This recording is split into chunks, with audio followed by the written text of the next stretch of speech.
The protagonist says that he will finally open the door to his first world and see all his friends. He thinks that even though he has been there for 100 years, he still remembers their faces clearly. But only 10 years have passed. He now thinks that his world has become a rather peaceful place. He doesn't doubt it for a second. Ed, the strongest warrior who was banished from 100 different worlds, must visit 100 different worlds again, but without 100 different skills. His journey has just begun. The man turns to the main character and says that he may not come tomorrow. The young man is surprised. He asks what is the reason. The protagonist asks if it's a day off or if they have tomorrow. The man yells at him, says it's not that simple, he should never come again. The young man says he doesn't understand his interlocutor because he's had too much to drink. The man apologizes for telling him so suddenly, but they were discussing one issue without him. The man says it concerns the protagonist and he should understand them. The protagonist asks if they are joking. He refuses to believe it and says that he remembers the promises to kill the demon lord together. No one answers him, and the young man shouts again, asking if they are joking. One of those present answers him in the negative. They are not joking. He asks the protagonist not to think anything bad because he is a great guy, and they would be happy to accept him into their group. The man says that they were even able to learn something new thanks to the protagonist. He sincerely does not understand why he is being kicked out then. The man bangs his fist on the table and asks what's wrong with the young man lately. He reminds the protagonist that he has started to shirk his duties, doing nothing in training while everyone else is trying to improve their skills. He does absolutely nothing. He says that they thought that the main character was going through this period temporarily and that he would soon become the same, but this did not happen, and their patience simply snapped. The young man looks sadly ahead and says that he understood them. However, the men did not finish. He continues his speech and informs the protagonist that they are expelling him from the group of heroes. The conditions are met, and there are a few minutes left before the transfer. The young man suddenly smiles savagely. He joyfully shouts that he has achieved what he planned. Everyone present does not understand what is wrong with him. Someone suggests that he has gone crazy from such news. The young man replies that he is fine. He says that his wish has finally come true. The young man says that before he forgets, he should ask if they will take this for the last time. The protagonist opens a black hole in front of them. Everyone present is horrified and asks what this is and what is going on here. The young man places books in front of them and says that this is a manual. The girl screams that she is not talking about that. This is a spatial storage. She asks if he really hid such a unique skill from them. The protagonist says that, unfortunately, he had to do it. The girl asks, "What do you mean, had to?" She says that if she has such a great skill, then it can be used in various ways. Ed asks them to read it. This is the information he collected from their battles and training. The protagonist says that he created effective training for them based on it. Since they want to become stronger, they should better follow his notes. One of the girls interrupts him and apologizes. She says that there is magic here that she does not know yet. The protagonist is surprised. He says he wrote it because he knows she will be able to study it in the future. However, the girl is right, and he will tell you the details of the study later. The heroine is surprised and thanks the young man. One of the men points at the map and demands to be explained. He says that it is a map of the dungeon they are going to, and it shows hidden passages that they missed.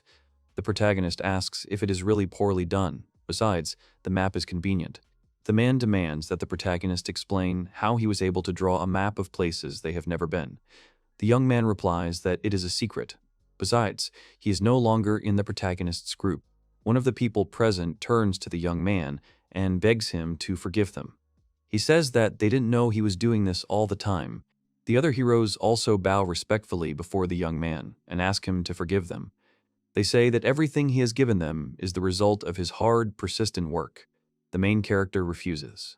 The man says that he cannot believe that he not only worked harder than him, but also wiped the face of an old man like him. This deserves respect.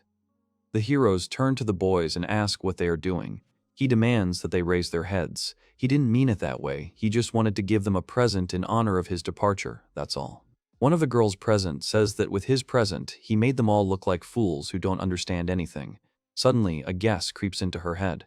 She asks if he has some kind of plan for this.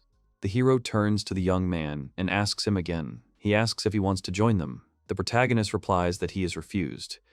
Everyone present is surprised. The head of the organization sighs sadly. He says that it is stupid to throw him out now and then take him back. He understands the young man. The young man turns to them and says that he wants to defeat the demon lord. He rushes out of the room. They shout after him to stop and at least say goodbye properly. But the young man is already running out into the street. He runs without stopping until the transfer. There is very little left. The main character counts the seconds until the transfer. He runs into a secluded place and thinks that no one will see him here. A second later, he is transferred to another world. The main character is caught up in a whirlwind of time. The transfer to another world begins. The young man tries to catch his breath. He says that he hasn't been here for a long time. He hasn't been to this place in a year or so. The protagonist curses and realizes that this time was hard, but he did it, so now it's his turn to keep his promise. He sits down in front of the magic ball and demands that it return him home. The young man sits sadly and sighs that no one is around, but he did not expect any other outcome. He lived a quiet and peaceful life until he was called to this place. There was nothing here except one book. Besides the book, there was another door here. The young man looks at it and asks where it leads. He didn't understand what to do now. Naturally, he read this book, but it was terribly boring. It was written in the book that after Togo once enters the door, he will become the hero's companion. They will trust each other for a long time, but only in exile will the conditions be met, and they will return here. The protagonist tries to understand the lines of what was written, but it only brings him melancholy. He lies down on the table and says that he doesn't understand anything at all. Besides, a door that opens once can't be opened twice. He gets up tiredly from his chair and says that he doesn't understand anything again. He finally made a journey to many other worlds. It took him a huge number of years, but he was banished from each world, and he is free.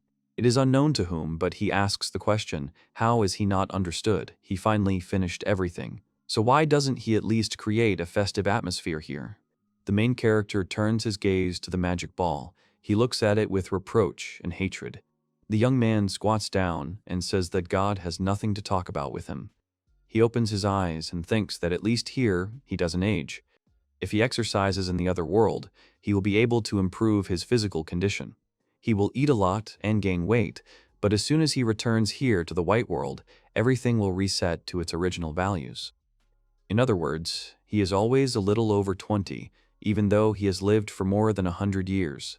The protagonist feels like an adult in a child's body. He thinks about what if he comes home like this, and his parents are long dead but no one will recognize him. The young man feels abandoned and laughs. Suddenly, memories flash before his eyes. He asks himself if he has done everything, what else is needed. He turns to God and asks him to fulfill his promise to send him home.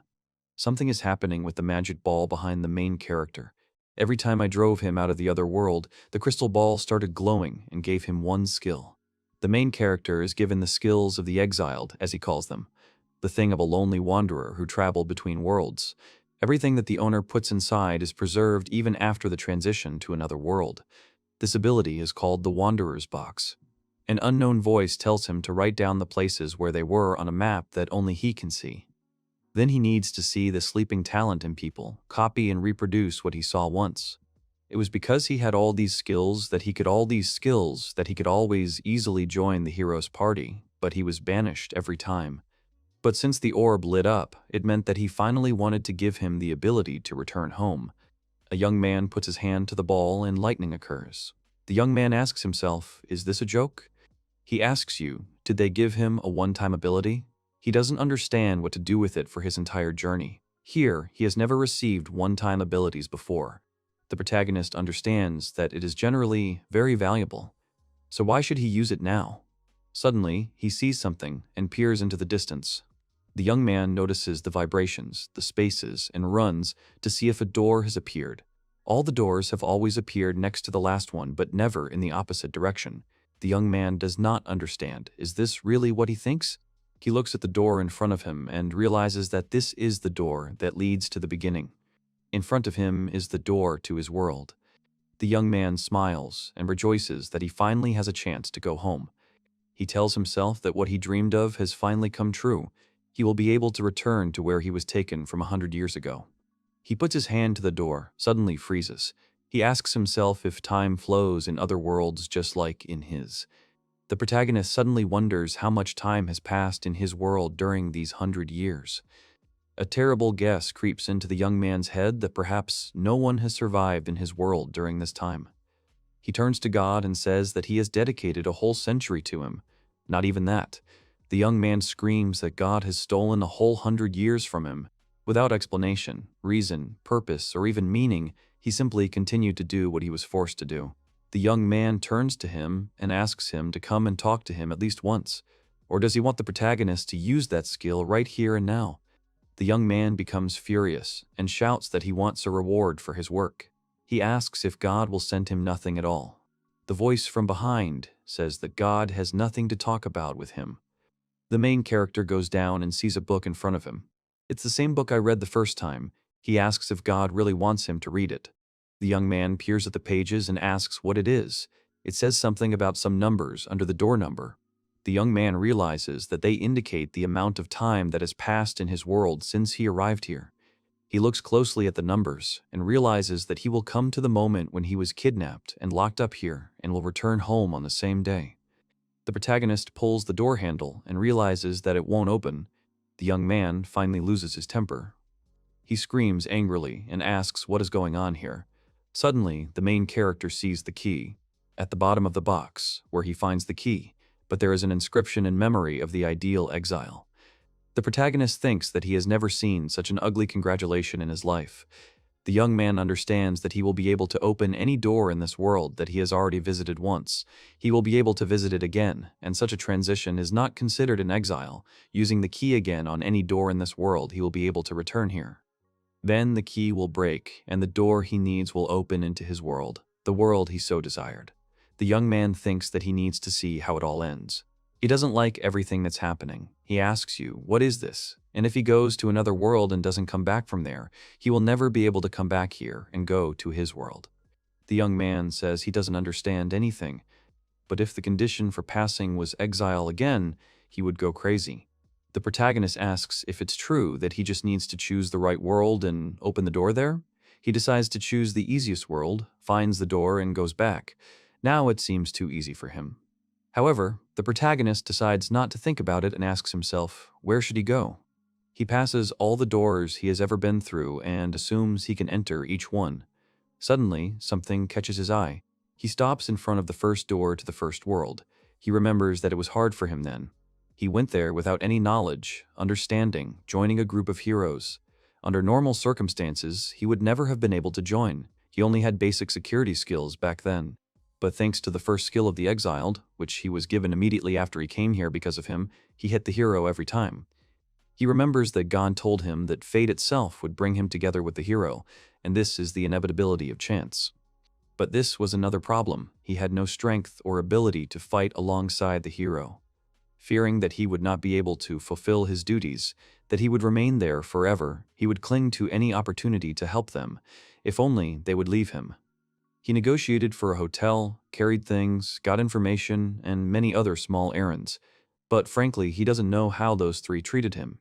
Something tells him that, for a year and a half, they treated him exclusively as a comrade. The main character is curious about what happened next. He looks closely at the numbers on the door and realizes that it says 10 years. In 10 years, they definitely defeated the demon lord. He thinks it's a nice, peaceful world there now. The protagonist makes up his mind. He thinks that since he can choose any world, why shouldn't he choose the calmest one?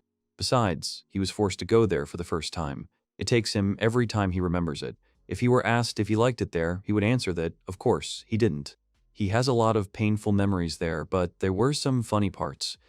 The young man sighs and carefully opens the door to this world. Everything here brings back memories for him. The main character enters another world where it all began. He looks around. The young man realizes that he is in the same place he was in the first time. The protagonist realizes that he has completely forgotten about the key. Now that he is here again, he begins to remember everything. Regarding the key, he decides that it would be bad if he lost it. The protagonist thinks that everything that is happening now is great. He looks into the distance and understands that there is still a city there, which means that the demon lord has definitely been defeated and there should be no strong monsters here, but something still worries him. The protagonist realizes that he feels that something is wrong here. Suddenly, an unknown creature appears behind him. The protagonist turns around and says that he knew it. The young man jumps to the side. A shell hits the place where he was standing. He looks at his opponent carefully and asks himself, why is he so huge? The protagonist does not understand what this huge snake is doing here. The young man decides that it is not a problem and he will be able to practice on it and use his Wanderer box skills again. The protagonist takes the sword out of the box and says that he can use here the skills of the exiled one that he did not know before. An interesting thought creeps into his head. The boys use one of their skills. He uses a stone body. The protagonist says that his opponent is not so strong since he cannot bite through his body. Something changes in the snake's gaze. The protagonist becomes curious about what the enemy will do next. The snake uses magic. The protagonist is ready to accept the fight. Magic does not work on him. He is immune to magical and physical attacks. The young man says that from the yam magic, his opponent is only soap. He decides it's time to call it a day. The main character jumps high into the air and cuts the snakes into several pieces. He looks closely at the surface of the new enemy and says that it is very interesting. The protagonist asks himself if he should stay here a little longer. It becomes interesting what awaits Ed, who returned to his world. The young man sighs and says that, looking at all these places, he is overcome with nostalgia. Usually he was required to join the hero's squad and work in tandem with him. The main character says that now he doesn't need anything, and he is finally on his own. Besides, the Wanderer's treasure is still full of gold. The young man thinks that now he will even live well. The protagonist suggests that he might even be able to buy himself armor like the heroes for the young man. I wonder if they still sell hero pies here. The young man dreams of trying them. A strange picture forms in his head, but it doesn't stop him at all. The young man laughs. Suddenly, something catches his attention again. He jumps into place and thinks that this simply cannot be. It's as if someone is joking with him. There's something wrong with this world. He rushes forward. The city he was going to is destroyed. The protagonist asks himself, why could this happen? Were the inhabitants really attacked by monsters? But how is this possible? The demon lord should have been killed already. Suddenly, the young man assumes that a war between people has occurred.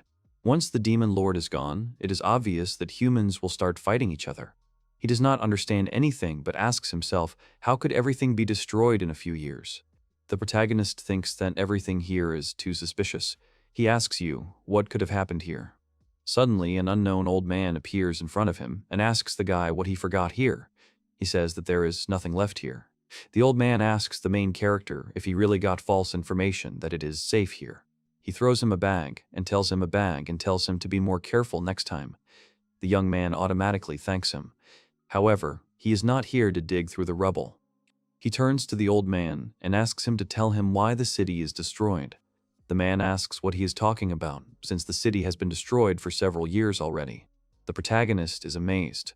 The old man says that it is all the army of the demon lord. They have wiped this city off the face of the earth. The protagonist is horrified.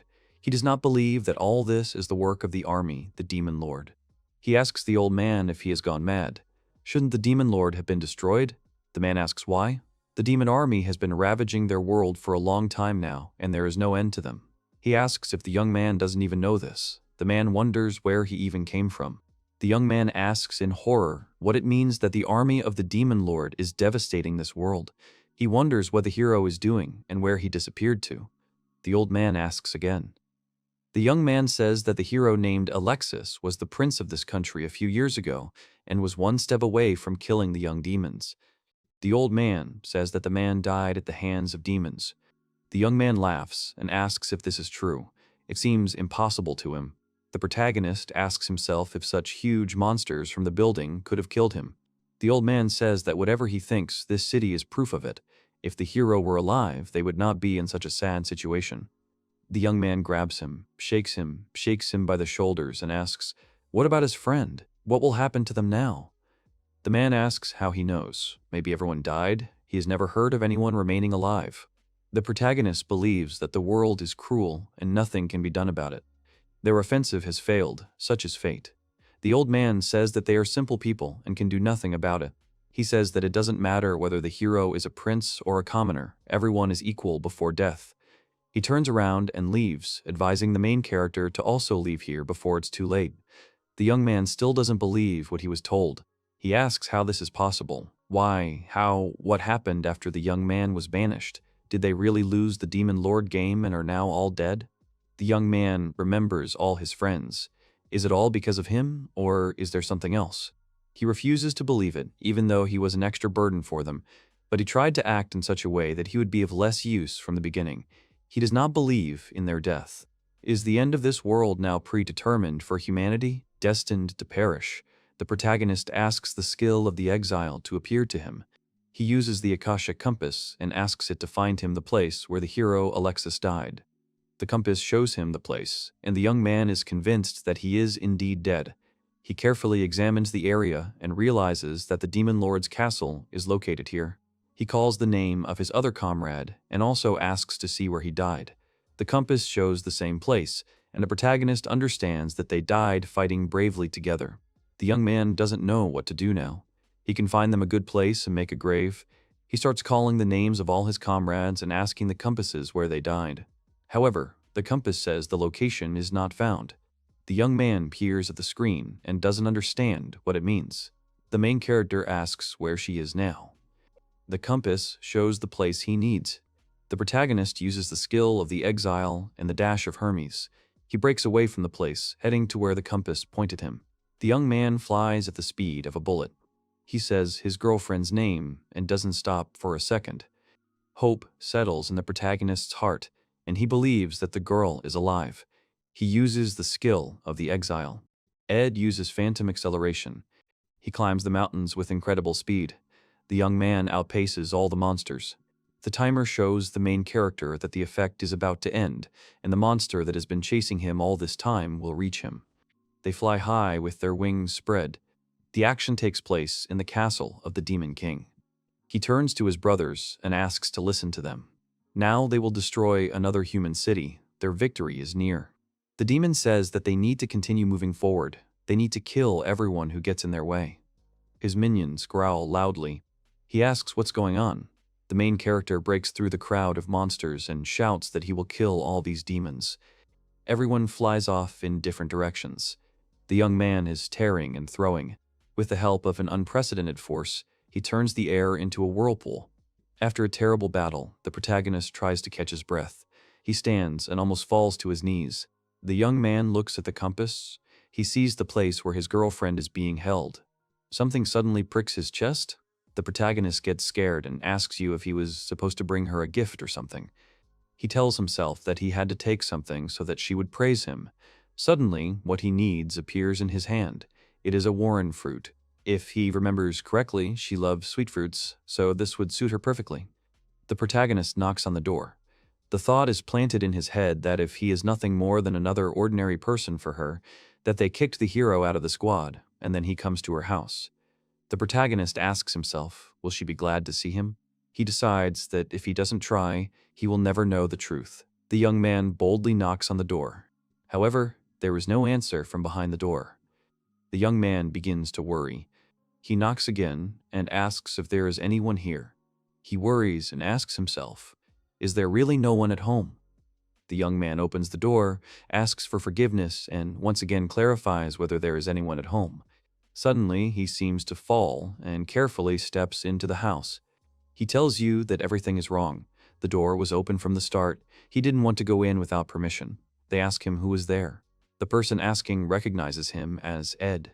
The main character sees a girl lying on the floor and asks again who is here. The protagonist asks himself if he is really dreaming. This moment of long-awaited connection with an old group comrade in the very first world.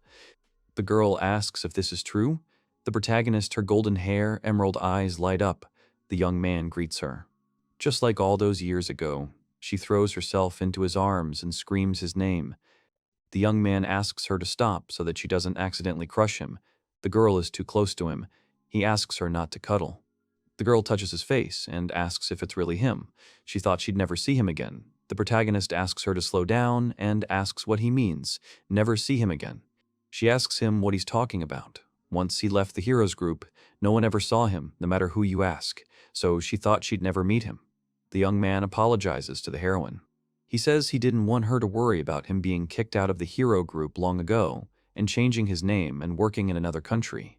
In fact, he jumped into the white world a few minutes after being kicked out. The girl says that in any case, she is glad that he is alive. This news is like a weight off her shoulders. She says that she will soon fall, so she better get up. The main character laughs, says that he will soon fall. He sits the girl down. The heroine asks him what he brought. She is happy that he brought her favorite fruits, and so much of them. The young man says that he brought her this as a small present. The heroine says she is flattered, but warns that there is no bath here. The protagonist is surprised and asks why she is here now. The girl says that if he didn't know, these fruits are thrown into hot water, washed with them and eaten. Then the skin becomes very soft. The young man asks what the problem is with just eating them. He says that they are very tasty as is. The main character offers the girl to clean them for her and promises that she will like them. The heroine asks if this is true.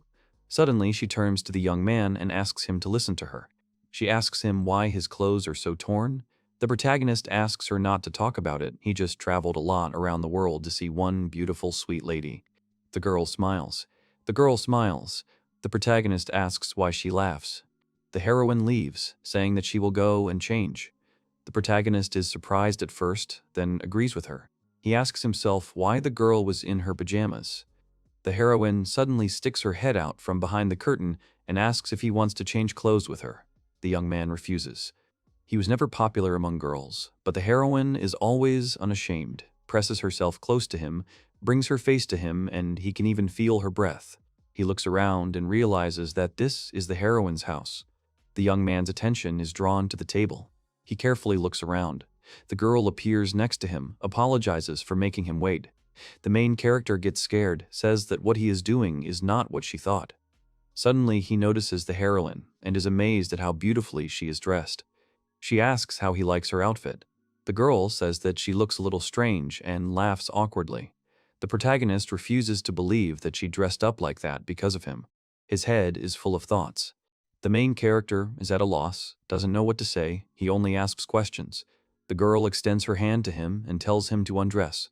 The heroine mends his clothes and asks if the fruit is really not sour. The young man says that she can really trust him. The heroine asks if he promises that they are tasty. The young man answers affirmatively and hopes that everything is as he says. The girl asks to feed her.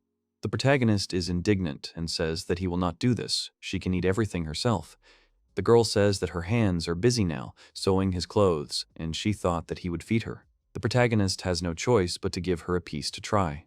The heroine winces and says that the fruit tastes sour, calling the protagonist a liar. The young man says that he could not be mistaken and decides to try the fruit. He immediately winces and realizes that it really is sour. The girl continues to make fun of him. The main character asks him to stop making fun of her. The heroine says that she is not making fun of him and asks if she can't play around and feel nostalgic about the old days. The protagonist agrees with her and apologizes. The girl asks, did he give up so quickly? The young man asks, what else should he do? He respects her, but she mocks his poor male heart. Although the heroine looks younger, she is an elf, and she is already very old. From her point of view, this truth seems like she is playing with a small child, so he has long since stopped getting angry and somehow reacting to her jokes and antics. Only she never understands this. The protagonist says that the girl has not changed a bit. The young man says that this is what I expected from the members of the hero's group. His girlfriend is sadder. The young man understands what he just said. He waves his arms, says that she is not like that. He does not hold a grudge against her and asks for anything, just not to hit him. The girl simply said something about the old days, and he immediately remembered it. The heroine apologizes and says that she is very sorry.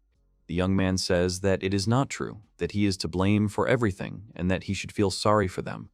The girl says that it is her fault and asks if he did not come to get even with her. The young man asks what she is talking about. The heroine answers that she is the only one who survived from the hero's group. The main character looks at her attentively, asking her to tell him everything that happened. The girl says that as soon as he left, they tried to find someone to take his place.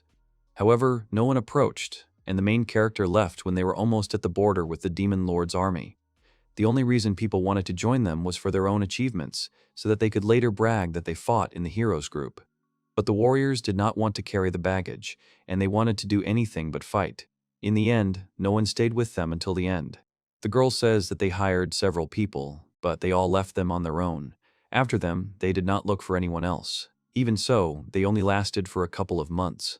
The protagonist asks what this means. He calls himself a fool who made a mistake, but they were professionals too. The girl says that all their helpers were busy carrying luggage, but the main character did more than that. He also helped them with everything. He did the laundry, set up camp, looked after their health, and even cooked. The protagonist understands that if he hadn't been so weak then, he wouldn't have been thrown out. He decides to pretend he didn't hear anything. The girl continues the story and says that they were wrong about the protagonist. His work is really difficult even for Alexis. He realized this when he hired others. Everyone who tried to cooperate with them said that their job was just to carry luggage all the time. If someone needed something, they could hire professionals in this matter. The girl says that hearing Elta Alexis directly told one of the assistants to leave. If he used the main character as a standard, then the young man feels sorry for him. He understands that no one in the group even had a normal rest. The girl says that's true, and only then did they realize that they shouldn't have sent the main character away. She bites her lip and says that after that incident, they weren't going to hire anyone until one person came to them. He asked if they needed a baggage handler. He said he would help and even promised to be a guide. Alexis immediately agreed to his offer. They continued their journey in this composition, and that man with them. Soon they came to the border of the lands in Languedoc of demons. As soon as they crossed it, they were terrified. And although they were prepared for this, something went wrong. That man escaped with all their equipment, healing potions and artifacts. He disappeared into the blue light. The protagonist asks her to stop. He says that it was a teleportation crystal. The girl says that they prepared it in case of an emergency retreat. She says that they shouted at the man that he would not use this crystal and would not run away from the battlefield, however. He ran away, and no one knows the reason for this. The man betrayed them. The protagonist says that it turns out he was going to do this from the very beginning. He joined them to lure them into a trap to escape. The girl says she doesn't know that. They had no choice but to fight the enemy. But the demons surrounded them, and they were surrounded from all sides from behind. If the first crystal was destroyed or lost, they hid another crystal in Lex's armored boat, but it was meant for him alone, for he was humanity's last hope. The hero demanded that the man leave. He was a hero, a man chosen by the gods and a prince of their land. Their job was to protect him at all costs. However, the man placed the crystal in her hand and demanded that she leave them and go herself. He said that he was no good as a hero if he left the battlefield. The girl remembered how she dissolved into blue light. A man decided to be a hero until the very end, even though his choice put all of humanity at risk. In tears, the girl admits that Alexis should have survived. She continues to sit silently on the chair, her head down, and there is a pause. The protagonist turns to the girl and asks if she has calmed down. The heroine says yes and asks him for forgiveness. She thanks the young man. The girl says that this is why she was transported to a secret room in the castle. The people around her asked what happened to the prince and why she was here. Only Mr. Alexis could use this room. The girl did not know what to answer, so she just kept silent and cried. The king turns to the heroine and asks what happened to his son. The girl tells him the story. The man in tears told her to go and hide behind the wilderness. They inform everyone that the hero's team was killed on the demon borders. The protagonist asks what this means. He thinks that this is all very bad, but the king had no other choice. He weighed the future of the world and the lives of his comrades and chose the latter. This is very similar to Alexis, but as a hero, he did the wrong thing. But he always thought about his comrades first, so his choice was obvious. The protagonist understands that the king respected his son's last decision. The girl says that because of his requests, she could not participate in the next few campaigns in the demon world. The protagonist asks again. The heroine asks him how far away he lived, if he knows nothing about it. The young man laughs awkwardly. The girl tells that the allied countries sent several times detachments of the land of demons to save Alexis, but even an entire army could not advance far. The hero was gone, and with him, no hope of saving humanity. That is why they lost. Suddenly, the girl remembers and says that if you think about it, her location is a secret. She asks how he found her. The protagonist says that he has an object that allows him to search for people, wherever they are, so he became interested in where and what they are doing now. However, even with the help of this item, he did not find his two comrades. Both understand that in this case, it means that the heroes have died. The young man apologizes. The girl thanks him for telling her everything. She says she would like to come to her senses. After all, it is impossible to survive against an entire army, the Lord of Demons. The protagonist calls her. The heroine suddenly becomes joyful and shows him the sewn-up robe. The girl asks the protagonist if he likes the way she sewed it up with flowers. The young man says that he does very much. The girl throws herself into his arms. Suddenly, an incomprehensible vibration appears. Both heroes look around, ask where she is from. The young man rushes to the exit and demands that she stay where she is. Suddenly, the hero stops dead in his tracks. He sees a huge monster in front of him. The protagonist asks what the lower dragon is doing here. He says it's funny if he got lost or went down the mountain on purpose. He asks the girl why the main character went outside. The young man asks what he means. Why does he demand that the heroine go back into the house? The girl tells him not to worry, promises to deal with the dragon. The dragon breathes fire. The young man says that he doesn't care how strong he is, and for him, it's easy. The dragon, meanwhile, goes on the attack. The girl uses an instant move and blocks his fire attack with water. The protagonist realizes that she is using the water wall technique. The heroine says that she will not let anyone die anymore. She promises to protect the protagonist. She casts a spell. The spell sounds like the silver blade of the moon, which controls the wind, must show the moon in green light the feathers of the six-winged spirits, which sees all the firmament, which strikes all enemies. The girl asks to gather together and strike all her enemies. She calls her name and calls the three-sided stream. Immediately, an unknown force cuts off the dragon's head. The main character does not even have time to understand what happened. He looks at the defeated dragon with admiration and says that it was magnificent with one blow. He praises the heroine, saying that she is an incredible fellow. The girl did everything incredibly filigree, not only the dragon's scales, but also the brushes, cut perfectly evenly, so strong she has become since the last meeting. The girl turns to the main character, asks him to leave. She tries to catch her breath. The heroine cuddles up to him, and the young man asks her what happened. The girl says that he just wanted to leave. She says she wanted to brag to him, but it seems she overdid it. She's fine. The protagonist denies this and says she's clearly not feeling well. The girl replies that she just doesn't know when she last fought. She says that she even dressed up especially for him and asks if the main character likes her. The young man suggests that she go back into the house. The girl says that she is nervous again. The heroine asks the protagonist not to peek and goes to change again. The young man thinks that ours was in the heroes group and everything should definitely be fine with her. He thinks and asks himself, what does it mean to leave? He decides that first he needs to deal with the dragon, and then he will think. The protagonist asks himself, maybe he should try to put it in his bag? Although no, he doesn't think it will fit in there, or first kill him to pieces, then try to stuff it. He calls his girlfriend and asks where she is. However, there is no answer. The young man repeats his call louder. He says that he is getting up.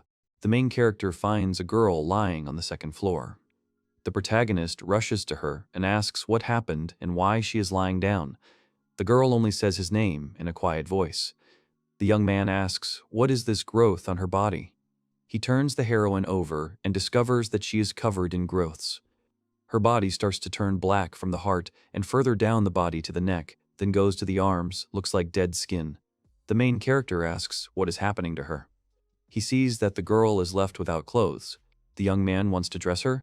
The young man sits next to the heroine and asks if she is feeling better. The girl, lying on the bed, says that she is feeling much better and thanks him for his concern. She asks the protagonist not to think that she was trying to hide something from him. It's just that when she fought with Alexis and the others, she used secret Russian technology so that everyone could survive. This technique allows you to dramatically increase the power of magic by shifting magic with life. The main character asks, what does this mean? The reward for such tricks is very high. The girl says that the boards are her life. The main character asks again in horror. He asks her to wait. He says that she was fine just recently and asks what happened. Why did the attack start so suddenly? The girl awkwardly covers herself with a blanket and remains silent. The protagonist asks if the dragon had really just wasted her life.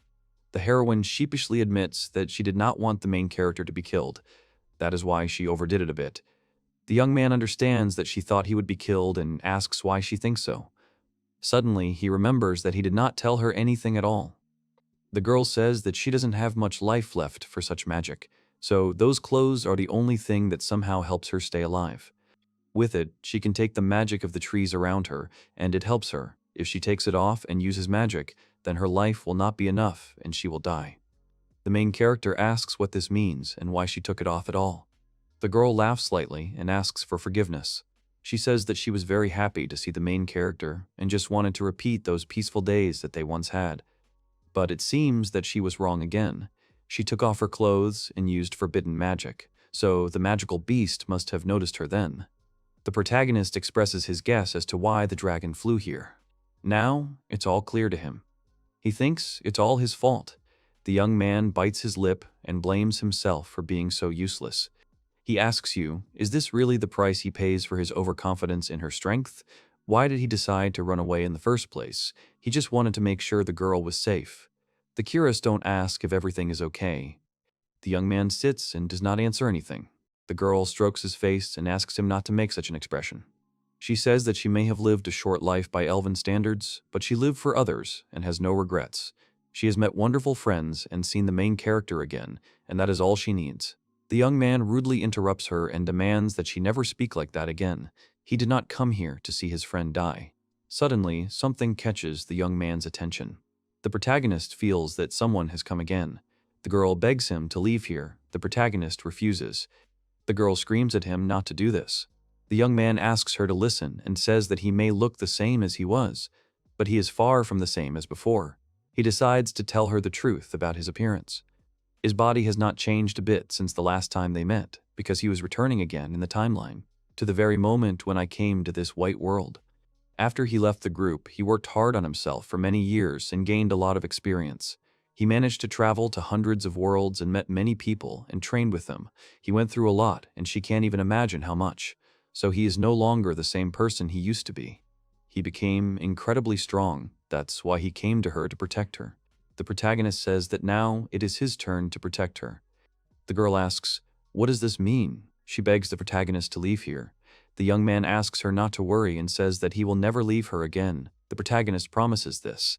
The girl's limbs are shaking, but even in this position she tries to get up and stop him. She tried to protect the main character. However, what the young man did was only a small part of what he could do for her. The young man was determined to save her from the countless magical beasts. The hero of the others he could not resurrect, but he could bring her back to life. The main character understood this perfectly well. However, the girl did not believe him and said that she would never allow any of her friends to die again. Even the greatest of miracles spreads only to those living now. Peaceful days can no longer be returned. The protagonist uses the creation of the blood sword.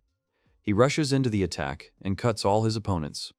The girl watches this picture in horror. She does not believe that the young man is capable of this. The protagonist decides that his ability is very valuable, so he does not want to use it now. However, if he is not mistaken, he has a skill. Throughout his entire journey, he has never received one-time abilities. The protagonist is thinking about using this ability now. He wonders if he can start all over again. The girl says she is disappointed. She never thought a person would do such a thing. The heroine asks for forgiveness, but says that he can no longer travel with them. The hero turns to her and says that he does not understand why it was necessary to come up with such a plan for the sake of getting rid of the young man. The girl says that she knows this, but if she had not done it, now the young man would have followed her anyway, and she can no longer protect him. The heroine is sure that now he hates her for all this. For her sake, she asks to live a good, peaceful life. The protagonist tries to catch his breath and says that he has finished his entire battle. He looks at his friend and asks if she now believes that he can protect her. The girl turns to the main character, asks when he managed to become so strong. The young man answers that it happened after the exile, and he trained a lot. The heroine asks her to listen to her. She asks him to tell her if he can take her to the border of the demon's domain. The protagonist does not answer her anything. The girl Ray asks him 2 times. If he cannot, then it is okay. The protagonist asks her not to worry and says that longer he will do anything. She just needs to trust him. He was not going to even ask what she forgot there. The heroine thanks the protagonist. The young man has already understood her desire.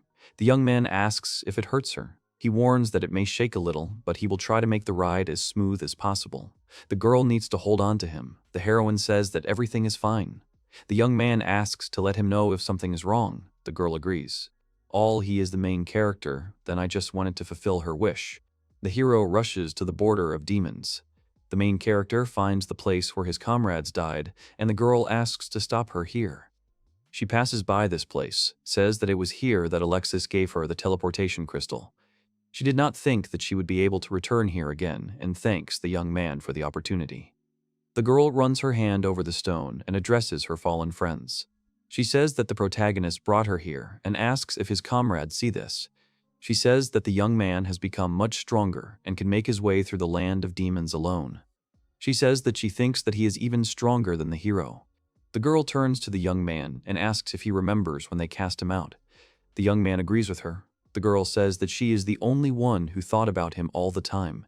She says she didn't want him to die, but he was always weak compared to them. The young man says he knows it. The girl turns to the protagonist and says that she would never have thought that he would become so strong. She admits that if they had not banished him then, they would have been able to look at the sky together, right now, like this. She looks with her shining eyes and wants to see a world without demons in this sky. The protagonist turns to her and says that he is thinking about it. Suddenly, the heroine interrupts him and turns to the young man. She thanks the young man for bringing her here. The girl admits that she would really like to fulfill his promises too. The main character asks her not to worry and says that his wish will come true soon. The heroine asks what the main character wishes for and takes him by the hand. The young man admits that he has not been home for a long time. The girl says that she agrees with him. She invites him to go to her house. Her mother will be glad to see him again. The main character is surprised and asks if this is true. First, they will need to buy a couple of souvenirs, for example, a bow for the father and a dress for the mother. He thinks that she will like the pink one. If he returns home with money, then someone will definitely want to take it away. Then he will have to ask the girl for help. The heroine sadly agrees with him. The young man admits that with his skills as an exile, he can fix everything. He can destroy the demon lord and ask for noble status for it, or even become the ruler of the kingdom. A flower falls from the girl's fingers. The protagonist bites his lip. Tears flow down his cheeks. The main character says that once he believed that life would get better, and the world would sparkle with new bright colors for him again, but this did not happen. He asks you, is this really God's plan, and has he been working hard for the last centuries?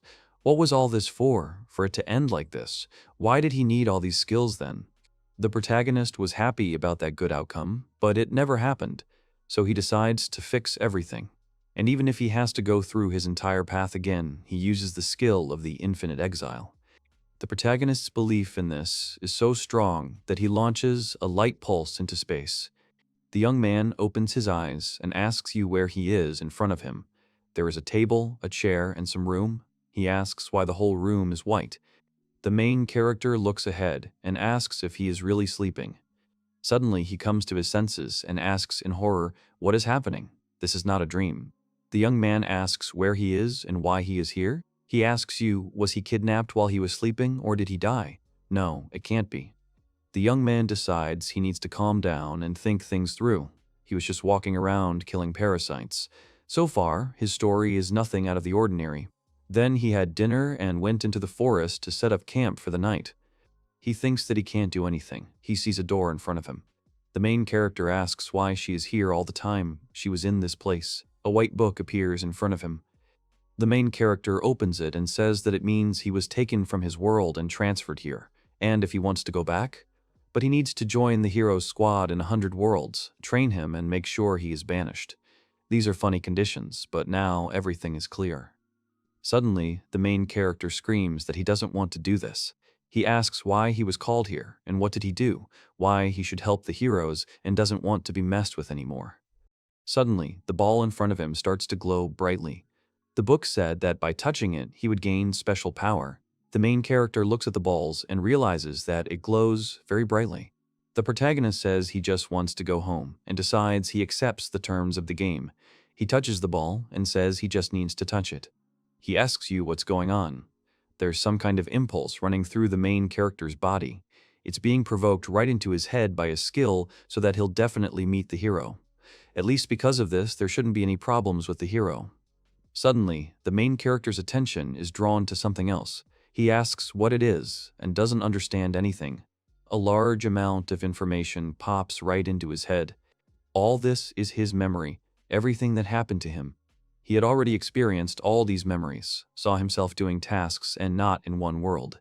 He begins to remember, his head is splitting. The protagonist realizes that this is not stopping and begs for it to stop.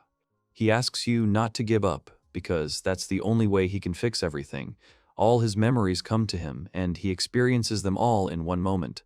He remembers the girl's face and falls to the floor in exhaustion. The hero tries to catch his breath and feels that he has a strong desire. He finds it funny that he outsmarted himself with the infinity skill. He went back to the past and didn't think such skills existed, considering all this. Now the skill was able to deceive even God himself. He now has all the memories and skills he collected sometime in the future. With their help, he will need to go through 100 worlds again, but that skill is gone. He may not have a second chance to return, but this will be enough for him. The main character pats you on the shoulder, remembering this friend, and tells you that he will definitely cope. He promises to become even stronger.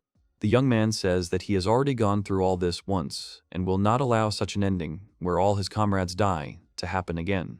He promises to bring peace to the girl's home, and everyone will meet a happy ending, but now he needs to start all over again. The protagonist enters the city. A man shouts and asks why they can't accept him, since he is strong enough for Togo to fight. His interlocutor replies, "And son will serve him well, so you can speak a little quieter." The hero says that he doesn't need a strong man like him about this man right now. His job is just to carry the luggage. The man asks if he understands that. All the people around them pay attention to the hero and are happy to see him. I wonder if that person came to him to join them. They say that he is not the first and can also try his luck. One of the girls volunteers and says that her friend will never be accepted into the group. Besides, if she is thinking about picking on the hero now, she should forget about it. The girl asks why she is revealing her cards in front of everyone. Suddenly, something approaches the hero from behind. The girls realize that he turns around and looks straight at them. Both friends start arguing about who exactly he has turned his attention to. The man is busy with his own business and realizes that something is about to happen. An unknown man approaches him from behind and greets him. He says that he heard that the hero needs a squire. The man asks if he would mind if the squire also fought in the meantime. The hero turns around and asks who he is. The man did not notice when the stranger approached him. He asks who he is and who the man is. You answer that he is an adventurer, that he has been through 100 other worlds and is trying to save his homeworld. He says that it is clearly not easy for a hero, because this is not the first one today. He has never seen him here before. The main characters realize that they have managed to interest the hero. He says that he is very pleased to meet him. Food says his name and says that he is a wandering adventurer. On his first playthrough, he clung to the hero, begging him to let him join him. Then the girl helped him a lot. She stood up for Namanu. Now, this seems like a very bad idea, because the squire can't even dictate where the hero goes. The man asks if the protagonist really means to say that he can fight with the luggage. This is a serious statement, in his opinion. The young man says that he can. He says he can defeat the hero even with the thing he holds in his hand. If the man doesn't believe, they can try the other way around. Completely ignoring the events of the first circle is a big risk, so the young man just needs to agree on double work. And to do this, he needs to make Alexis acknowledge him. The heroes jump in different directions, and the man agrees with the young man and offers to start a duel. The man says that if the young man does not drop the object that is in his hand, then he is accepted. Then they decide to begin. The tavern owner is horrified and realizes how much damage his establishment will suffer. The protagonist says that his opponent can start first, and he only needs to say when he is ready. The young man advances. Meanwhile, the hero continues to attack. The young man turns away, saying that the attack was very close. The man admits that his opponent's skills are amazing. He's a pretty funny guy, but he suggests finishing, and he doesn't want the food to get cold. The protagonist says that in that case, the man will have to give in or have to order new food. The protagonist again meets in battle. It is logical that the easiest way to test it is in personal combat. The hero is strong, and he must prove his strength to the world, because only he can defeat the demon lord, the hope of all mankind, and if he wants to join the hero's party as a squire, an adventurer, he must prove his strength. And this way it will be more obvious for all of them. Even if he himself is against it, his allies will definitely accept him. The heroes find themselves on the roof of a tavern, and the young man asks what the man is going to do. He reminds them that the food is getting cold. He doesn't just want to be a squire who carries luggage, but their loyal comrade. The young man asks if it's time for the hero to fight at full strength. The man agrees that he is right. He says that this needs to be ended and rushes at the young man with a sword. The hero's gazes meet, and the protagonist dodges the attack. The man says he is surprised that the young man was able to block his ball. He asks how the young man did it. The protagonist replies that the secret is simple. His opponent is not fighting at full strength. Alexis starts to get annoyed by this and decides to show the young man what he is capable of. And yet he is truly a hero. His skills are insanely strong. But the hero's sword, which he bought on the way here, is almost broken. The protagonist understands that he needs to finish it. Suddenly, a piece of meat falls from his plate. The thought of finishing distracted him. The young man curses and realizes that the food has fallen out. He notices his opponent's posture and realizes that the man is about to strike with his sword. He uses the moonlight technique. If you use invisibility and then dodge, you can counterattack her.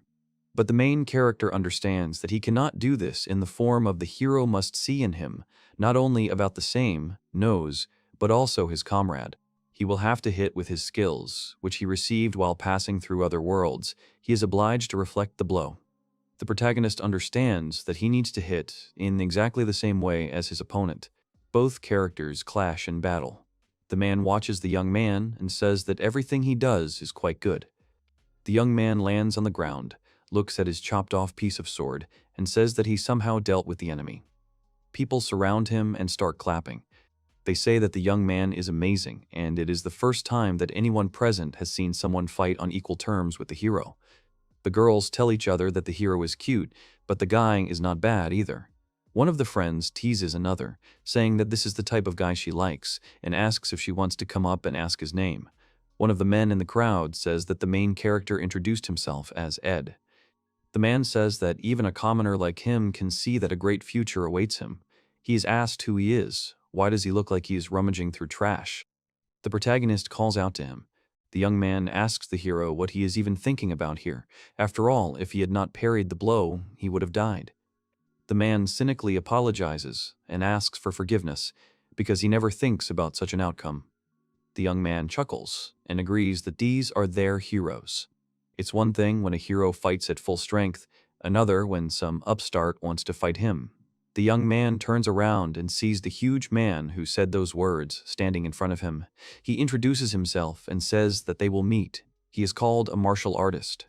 The man asks not to be offended by Alexis, because even though he fought him seriously, he was watching closely, and if something went wrong, he would immediately protect the young man. The young man says that everything is clear to him. The man asks the protagonist to tell him where he knows him from. The young man says that it is a stupid question because he is the strongest martial artist in the world. The man laughs and says that he is the strongest person in the world. The protagonist laughs and says that he does not envy all his enemies because they see him first. Who flies then like that and asks what they are doing? The hero approaches. The girl says that she left them only for a few minutes. The heroine turns to the ellipsis and tells him to look at what he has done. The young man says that he did nothing. Just a little showed the ordinary adventurer the difference in their strength. What does a little mean? The girl asks because he used a special technique on him.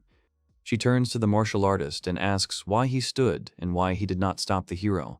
He laughs and asks why he should do that when he always has everything under control. The young man understands that he is hearing such a dialogue for the first time, but it already gets to him. Nostalgia for those bright days. The girl turns to him and asks if he is safe. He remembers her voice, her face, her name, and everything connected with her. The heroine asks if the young man is wounded. The girl apologizes, says that she is an elf and summons spirits. The heroine says that she is traveling with Alexis. The young man also introduces himself to her and says that he is a squire and adventurer. He realizes that he would like to see her smile again. The heroine sighs and says that she is pleased to meet him. The young man looks at her and tears well up in his eyes. The girl notices this reaction. She asks the protagonist to tell her why he is crying. She is worried, runs around him, and asks if she did something wrong. He is a person inspired by nostalgia for those times and understands that it is she. He looks at her and thinks that the girl is alive. The heroine turns to her comrades and asks if they really did something. She approaches Alexis and demands that he confess what he did to the protagonist. The man asks her to stop making false accusations against him. He says that he didn't do anything like that to him and didn't even really talk to the young man. He thinks it's all about his good looks. The girl asks him to stop talking nonsense. The young man says it's not about Alexis. He wipes away his tears, says that he was simply remembered by the entire group of the hero, and he even felt a bit awkward. He admits that such a chance doesn't come along often. The girl is excited, looks at him, asks, "Is it really true?" She worries that she's guilty before the young man and asks him for forgiveness. She asks how she should improve. The main character wipes away his tears and asks her to stop. He says that if the girl doesn't mind, she can just call him by his name again. She is surprised and agrees with him. The heroine calls the young man by name and looks at him questioningly. The young man enthusiastically says that he likes it very much. The heroine laughs and says that the main character is very funny. Even though the young man was simply called by his first name, for some reason he really likes it and is incredibly happy about it. He looks at his comrades and is overcome with melancholy. The hero says that she cannot blame him for crying, but something is bothering him. The young man and the girl turn towards him. The man asks to look at the piece of meat that fell on the ground. He cannot accept it, because then their luggage will also disappear. The main character turns in his direction and freezes in horror. He sees that the meat was cut. It's all because of the hero's technique. The man says that it was his food. Meanwhile, the girl asks in horror if her friend really doesn't want to take the main character into their team. She turns to him and says that he must understand how strong the young man is. The young man, meanwhile, tells her to look around, because even people don't get angry. The girl points to the people who shout that they saw everything, and the man used a special technique. The heroine says that he really did use it, and the young man survived. The hero coughs and asks why she wants him to join them so badly. They already have enough fighting force. The girl thinks about it. She says she feels they need him. The hero asks if she really doesn't care that much. Everyone in the crowd chants, and the heroine says that hers comrade is a fool. She turns to another friend and asks him what he has to say about this. The man says that he really doesn't care. The girl doesn't know what else to offer and freezes in fear. She really wants the main character to take part in their expedition. Suddenly, the second comrade says that if the young man really will carry their luggage and even fight despite the severity of his fate, if he simply accepts the job of transporting luggage, then the man will definitely agree to accept it. The protagonist scolds himself. He really wanted the martial arts master to teach him his muscle-building techniques. The master says that the protagonist has been accepted into their team. He promises that he will take care of him. The hero sighs. He says that the protagonist is unlikely to become stronger than him, so he agrees because he is very good with a sword. The man snaps his fingers. The main character intercepts the gold thrown to him. The hero says that he needs someone who will carry all the luggage, and if the young man copes with this job, then there will never be any complaints about him. The man says he has one more try and the young man should buy whatever he thinks is necessary and bring it here. If he wants this job so much, he must show the hero everything he is capable of. The young man is confident that everything will go smoothly and squeezes the treasured gold coin between his fingers. He smiles smugly. Give the coin to the young man. Alexis said that he should buy with this money and everything that he considers necessary. Afterwards, he will come and see if Ed is worthy of their group or not. The boy, who was aspiring to be a squire candidate, bowed and told them to trust him. Gonzo wished him luck. Tia shouted that she would keep her fingers crossed for him. Ed looked at his palm and saw that he had 10 silver coins. Among this pile, he saw a gold one, which surprised him. The young man had already begun to think how he could properly spend 10 silver coins, but the hero gave him much more. The guy realized that Alexis already trusted him more than the first time. If this were true, there would have to be some other factors influencing it. At that moment, an elf approached him. As she looked around, she realized that, although she had seen a lot of this city, she had not known that such a neighborhood as this existed. Ed asked her what she was doing here. The girl noticed that the young man had started to address her in a respectful tone again. She asked why he had started to speak formally to her again. Tia asked him to address her as before. The boy said that he only wanted to show respect to his elders. Walking through the area, he asked the girl why she followed him. The elf thought for a moment and replied that she was simply curious, which is why she followed him. The locals, although still doing their own thing, were keeping a close eye on the young men. Ed asked Tia if she wasn't afraid to follow a guy they were seeing for the first time in their lives. The girl sarcastically noted that she was following the man who had fought the hero himself on equal terms. The elf warned that she was not in Alexis's group for her good looks and asked if the guy understood her. Seeing the squire's ambiguous reaction, the girl approached him and asked with a smile if he was okay.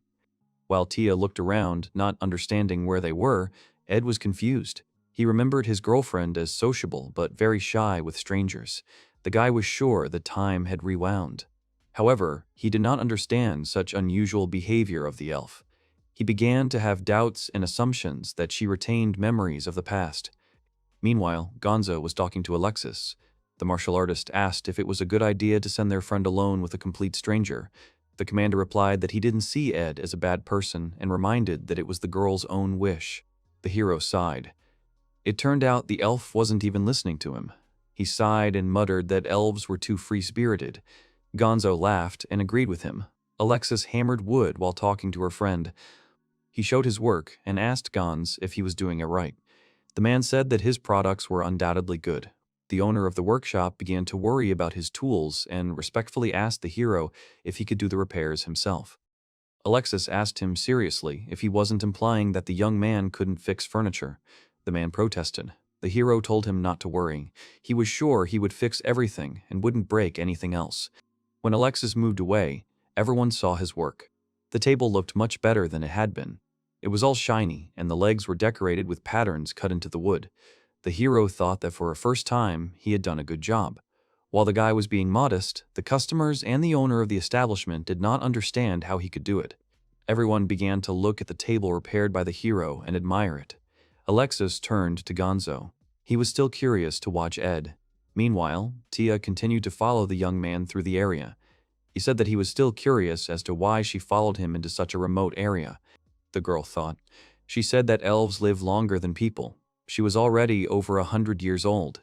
The elf has lived too long, so many of her memories have already been forgotten. Despite this, they have very dear memories, so they try to enclose them in their souls. If the elves do not want to lose them, then these memories along with the soul will regenerate them, and everything that was put into the soul will remain with them forever.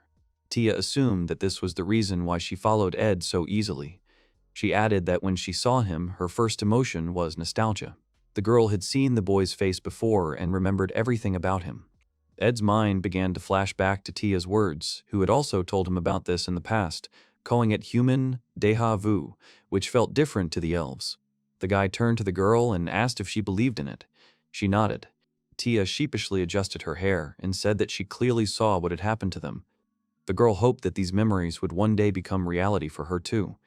The guy was pleased to hear this. He spread his arms out to the sides and said that he could hug her first. The girl giggled and asked why he decided to do it so abruptly. Ed said discontentedly that she should decide how she liked him, serious or friendly. The elf laughed and said that she was joking. Ed wondered if it was possible to restore all the memories. He thought that if he were the girl, he definitely wouldn't be able to stop them. The elf asked where they were going. The boy answered that there was a good place around the corner where he wanted to go.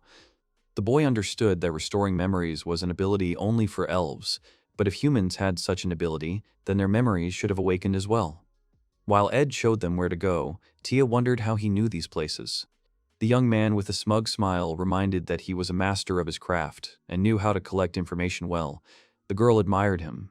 They came to the place, then in front of them stood a building with a roof on which stood statues of angels. I don't remember this. Ed didn't understand what happened to the roof. Alexis was standing not far from him. He said that during the fight they broke it, and he was curious if he could fix it, so he decided to try. The guy admitted that it was easier than he expected. He said with indifference and confidence that it was all because he was a hero. Looking at his future commander, Ed thought that he had rather strange taste. While everyone was admiring the heroes, the guy asked how they were doing. The elf said that their new squire was simply magnificent. However, Alexis noticed that they had no purchases. Ed looked away and then laid out everything he had. A pile of food, which was packed, immediately appeared in front of Gonho and Alexis. The hero asked what it was. Ed explained that it was food. In front of them was a 10-day supply that could be stored for 3 months. In addition, there were some products that could be stored for even a year.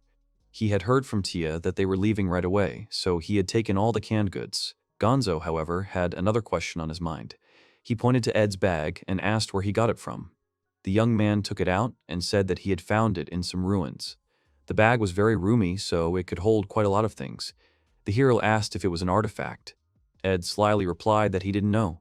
He added that only he could use it, and that others couldn't. The young man had lied to them. The guy warned her again that the bag would not show its properties in any other hands. Putting her hands in the bag, the elf said that she wanted to get inside, but she couldn't. When the girl meowed, the hero asked her not to act like a cat. Remembering that he had been exiled from the hero's party before, Ed decided to be cautious. He used one of his exile skills, Exile's Treasure. To activate the ability, the young man placed his hand in the bag and used the skill. Ed waited for the hero's reaction with a smile.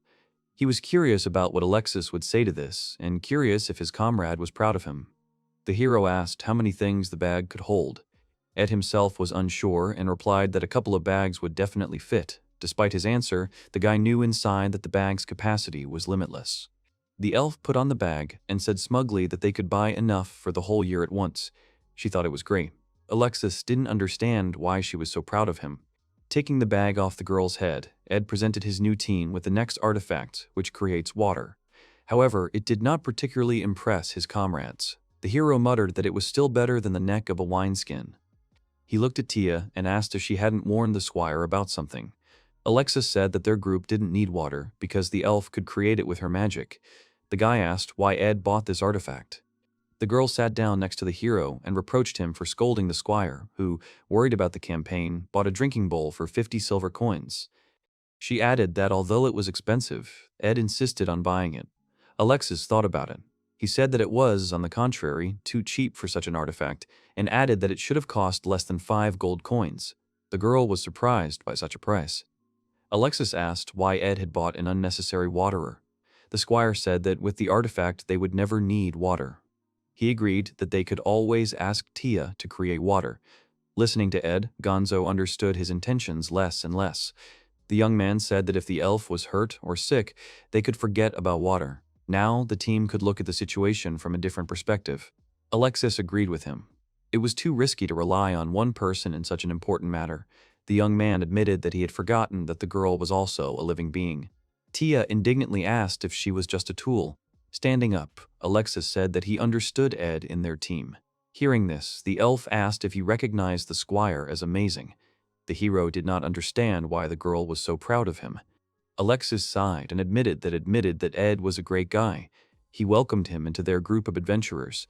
The boys happily slapped each other on the high five. Gonzo asked Ed if his bag could hold a good chunk of adamantite and reminded him of his promise to teach the squire everything he knew. The young man was beginning to regret bribing the martial artist with that offer.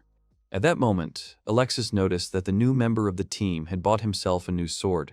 He came over and picked it up, examining it. The hero honestly admitted that Ed would spend most of his money on the weapon. Alexis returned the sword to its owner and reminded him that the skill of a squire was akin to his. He did not understand why Ed bought the cheapest weapon for himself. The young man replied that he was going to replace it in another city. No one expected it, but he had a cunning plan. Ed had a way with Alexis. She found out about a good place where they could get used to his fighting style and also go to a dungeon. The hero thought it was a good plan. Since Ed was experiencing history for the second time, he was copying events from around the world 6 months in advance, which is why he was so confident in himself. When the boys arrived at the place, the elf was inspired by him. The girl asked if there were blacksmiths there who could make good weapons for them.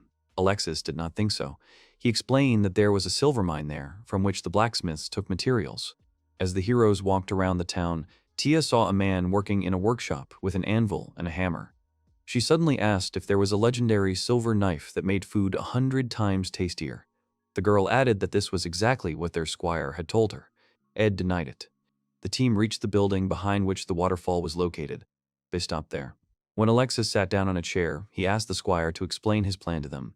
Ed immediately warned that the information came from a reliable source that could be trusted and trusted. He learned that there were rockworms in the mine.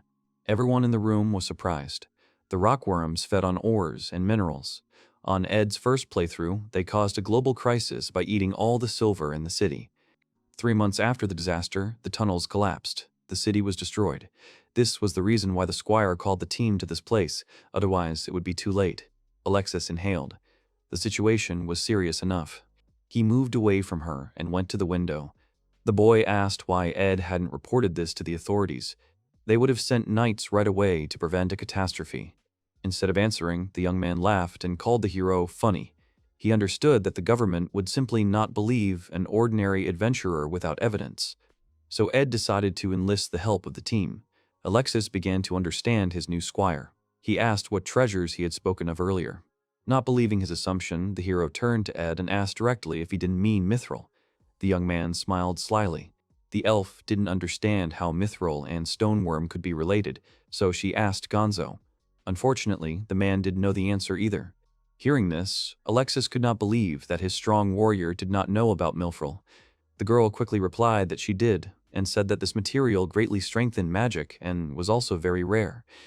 She added that the best enchanted tools and weapons are made from a material called nilfrila. Pleased with herself, Tia boasted that she knew quite a lot about this material. The hero had no choice but to cover his face with his hand and asked the squire to explain it to the girl. He did not mind. He told the elf that she was generally right, but not in everything. The young man explained that mithril was silver that had been exposed to mana for a long time, thereby changing its properties. Tia cried out that she understood. She said that there was a lot of mana in the mine, which affected the mithril, but Ed denied this. Then the girl corrected herself and said that it was the magic of the rockworm that filled the silver. This time, the squire agreed with her. Ed offered to give her a hint. He asked her what the rockworms ate, what kind of ore, and what had a magical effect on silver. The girl answered everything correctly. The monster's food was silver ore, and what affected the silver was the rockworm itself. The comrade continued his explanation. Silver must be heavily infused with mana before it can become mithril, and such a large amount of mana can be found within the worm itself. Thus, Ed led the girl to the fact that mithril is, in fact, undigested feces of a stone monster. At that moment, Tia's world changed, because in her head the material was bright, beautiful, and shining, and was not associated with this information.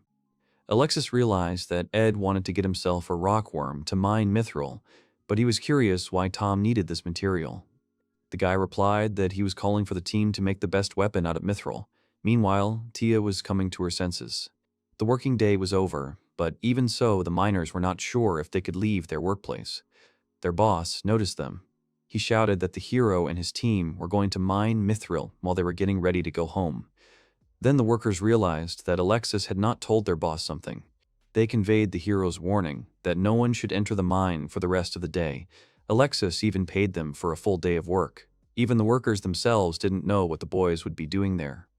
Walking inside the mine with the team, Gons couldn't believe that monsters like stoneworms could live in such a place, because it was absolutely quiet. Alexis said that if the rumors about the monster were true, then he should rest now. Ed glanced over his shoulder at Tia, if she was still mad at him. The girl began to hit him on the back with her small fists. Because she always thought that mithril was mined, this new information shocked her greatly. The young man apologized to her. He thought that everyone knew where this material came from. The girl asked why they didn't just buy mithril. She thought it would be better than looking for monster feces. Ed said that if the guys had money, they could buy it for a good amount. However, in the mine, they had the opportunity to get it for free and of good quality. Alexis explained to Tia that the rockworms digest everything in their stomach. As a result, there will be no impurities. In other words, the end product of the monster's digestion is pure mithril. The best weapon could be made from this. The elf asked if the hero still needed another weapon. He replied that he did not need it because he already had his holy sword. He asked the squire if they were going in the right direction. Ed used the exile skill, Akasha Compass, and was confident that they were on the right path. Gonzo thoughtfully noted that his friend's compass was quite useful, since it allowed him to determine the location of monsters. It was just a pity that only Ed could use it. The young man awkwardly apologized and explained that he had received it along with the bag. Tia asked Ed what kind of ruins he was finding such useful artifacts from. The guy avoided answering, saying that it was a secret. The team continued down the shaft. Ed stopped abruptly and said that they had arrived. Tia was surprised. There was a dead end in front of them. She asked if the squire wanted to tell them that the worm was on the opposite side. Gonzo took this as a sign that they needed to break through the wall. It was the right time for the man to show off his strength and muscles in all their glory. Ed stopped him and asked him to wait. They didn't need to break anything. The guy himself approached the wall and leaned on it. The elf asked what he was planning. Ed, without answering, swung his leg and hit the wall with force. He used the exile's skill ring reflection. Gonzo asked the boy what he was doing, because if he continued like this, he would just break his leg. Everyone was tense. The boy assured them that everything was going according to plan. This skill allowed the owner to build up a charge for a strike. Each time, his strike became stronger and stronger. Tia could not watch this and asked Alexis to stop him. The hero told her to just trust and watch. Having accumulated enough charge energy, Ed simply released it directly into the wall, which could not withstand such a powerful blow. The vibration reverberated throughout the shaft. The boys felt the stone walls and floor begin to move and thought it was an earthquake, but it wasn't. Alexis warned that the monster they had been waiting for was about to emerge. Gonzo shouted for his comrades to stand behind him. He was going to stop the stone worm that was attacking them from the wall. The monster's round mouth was already close, but the martial artist was able to stop the monster with his incredible strength. The boys hid right behind its broad back. While the man held the stone worm, he shouted to his comrades to attack him. The boys ran up and each used their weapons along with different skills. The entrance was the spear of the Scarlet Sunset, the hands of the four-fingered spirits. Alexis and Ida from both sides stuck swords into the flesh of the monster. The squire told the hero that his weapon was hindering him. However, he did not care. Meanwhile, Tia summoned a volcanic spear. It appeared behind the girl. The elf ordered it to kill her enemy, the stoneworm. After the order, the fire arrow rushed straight into the monster's mouth. It immediately caught fire and burst into flames from within. Sensing danger, the worm began to wriggle. Noticing this, Gonzo warned his comrades that the monster could not turn around and was trying to escape. Not intending to let his prey go, Ed jumped straight into the worm's open round mouth. The young man was going down to his throat. He was determined to get what he was hunting for. Ed was going to cut the stone worm into pieces from the inside, using the bloody sword. The monster tried to leave from above, but Gonzo held it tightly by the end of its tail. Blood was flowing down the worm's body. The boys were shocked by the actions of the squire, who at that moment was in the monster itself. The elf ran up to the man and asked him to save Ed. He tried his best, but it was hard for him to just hold the monster in place. At that moment, a sword appeared from inside the worm and cut through its flesh. Ed fell out of there. He was covered in blood. As he fell, the guy shouted that there was an unimaginable stench. Gonzo was surprised by such an unexpected appearance of his comrade. Although the squire was all dirty, he was holding in his hands what they came into the mine for. Alexis came over with a smile and agreed that Ed would smell the stench. He reminded him that the boy had jumped into the monster's mouth himself. The squire replied that he knew about the stench, but he didn't think it would stink that bad. Despite the smell, the elf rushed into Ed's arms. She noticed the blood and asked if he was hurt. The young man assured her that he was fine and that she should not worry. However, this did not calm the girl down. She started screaming and asking him why he did it. Ed said that he was not that reckless and would never have done it if he had not been sure of his victory. At that moment, he realized that the girl was worried about him as much as in her past life. The young man apologized. He really felt sorry, because he didn't think Tia would be so worried about someone she barely knew. In his mind, Ed knew that nothing had changed. No matter how many times he lived this life, the girl would never change.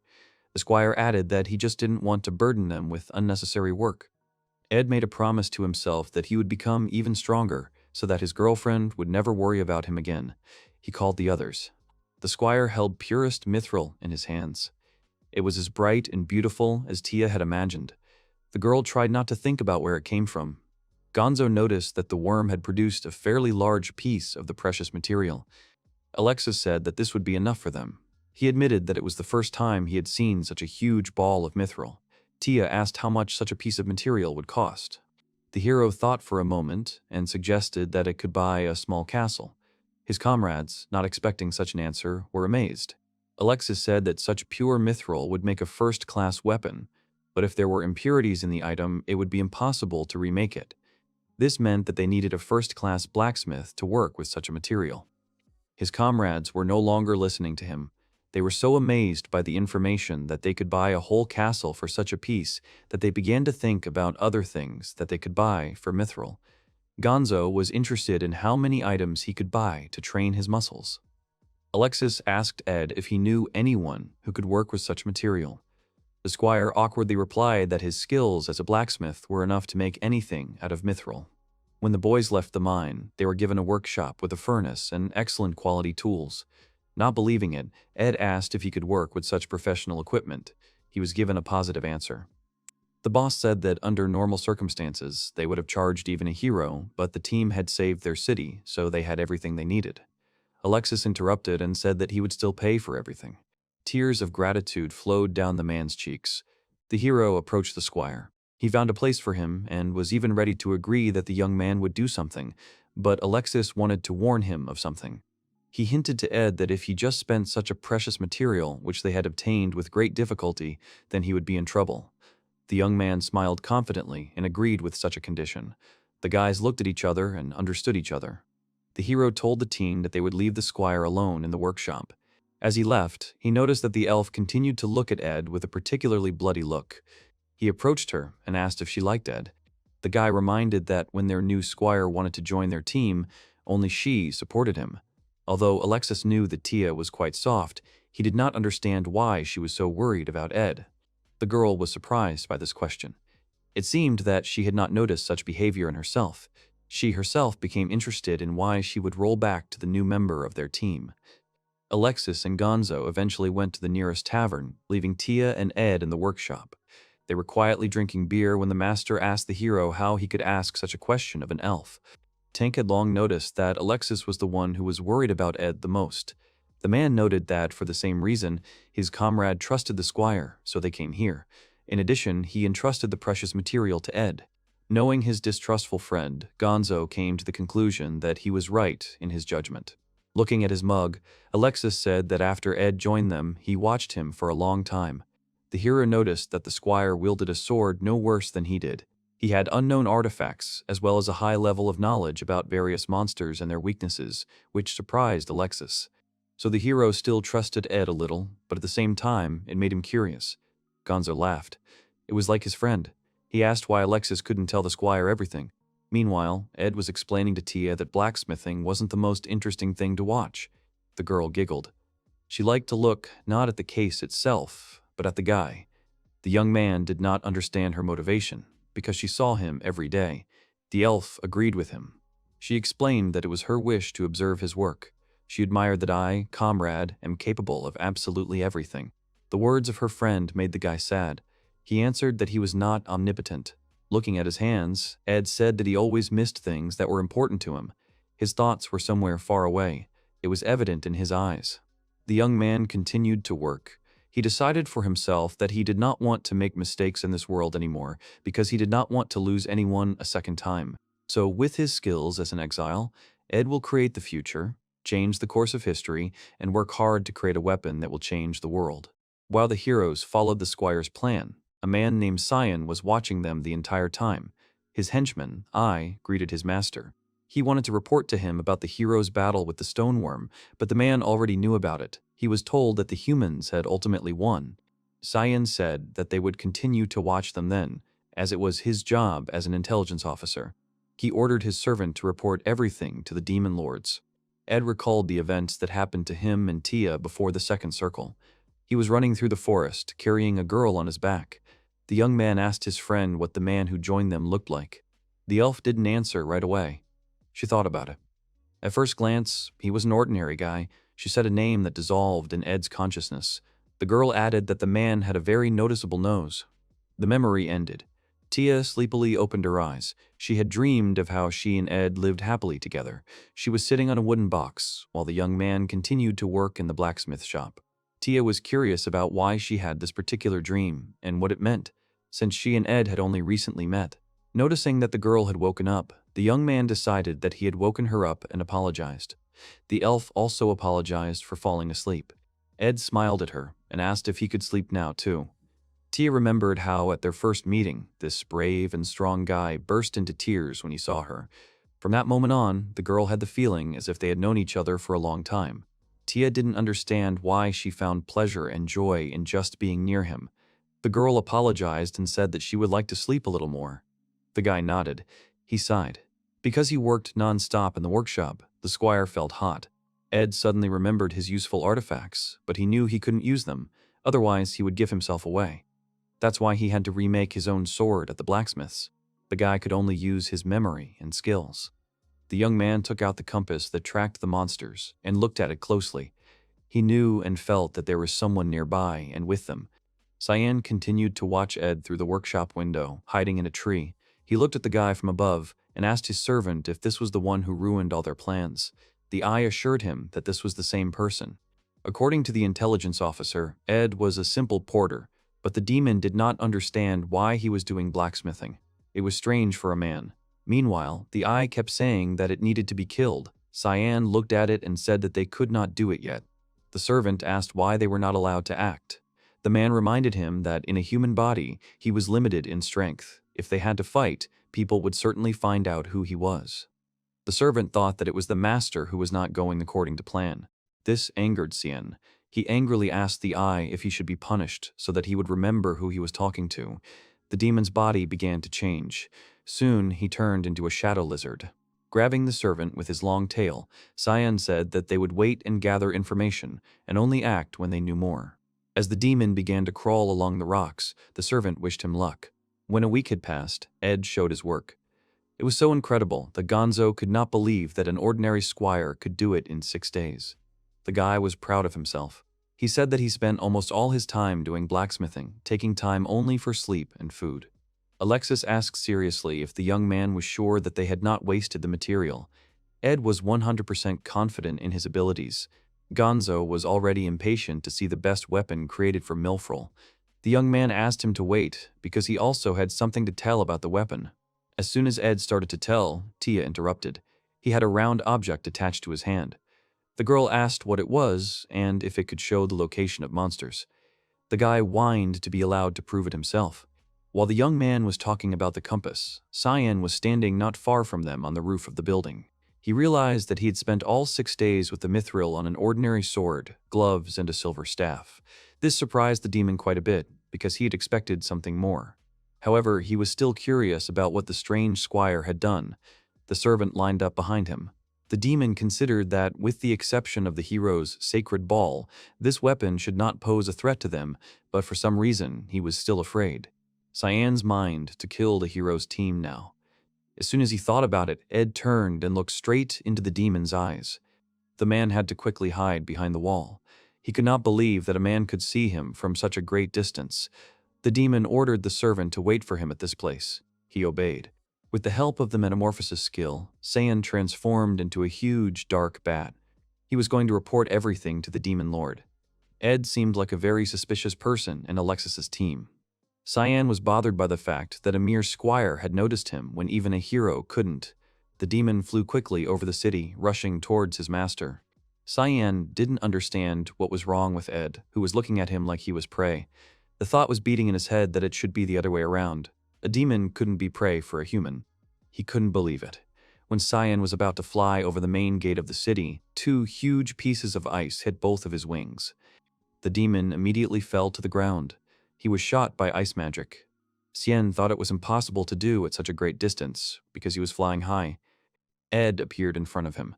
He greeted the general and said that he had wanted to meet him for a long time, but he did not expect that their meeting would happen so soon. Because the young man addressed Cyan by name, he realized that the squire knew him from somewhere. Ed feigned innocence. He apologized for choosing his demonic name. The young man added that there was no point in remaining silent. Cyan himself knew this much better than the squire. The demon wanted to say something, but at that moment, Gonzo with Tia on his shoulder ran to Ed. The girl asked how he felt. The young man was glad that his comrades had arrived on time. He found fault with the fact that he had been injured by the elf's accuracy, who had hit the monster from such a distance. At that moment, Cyan realized that the hero's team had been watching him all this time.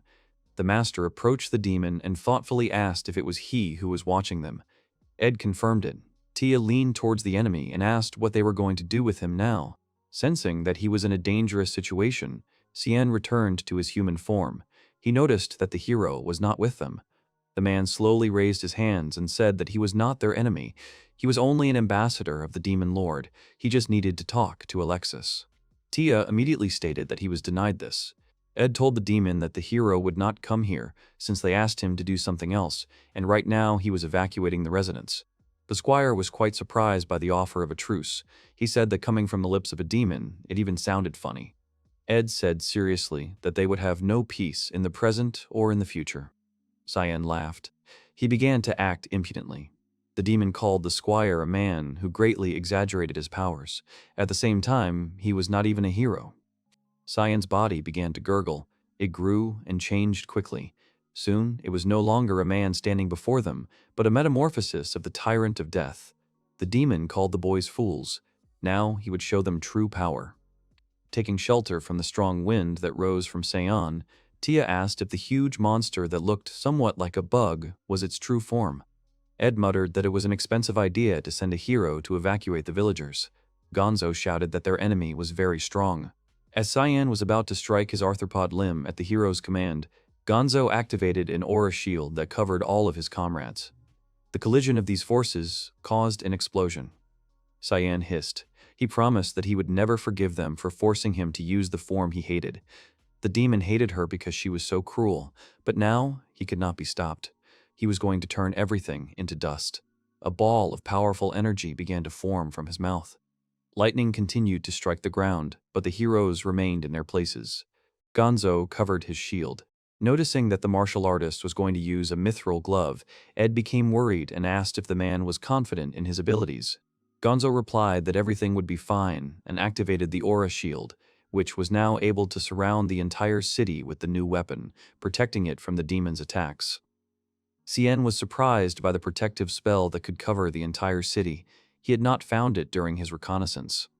When the lightning stopped striking the city, Tia reminded Gonzo not to forget about her and Ed. They were there to help and support. When Alexis finished helping the residents evacuate, he watched from above as his team fought the demon.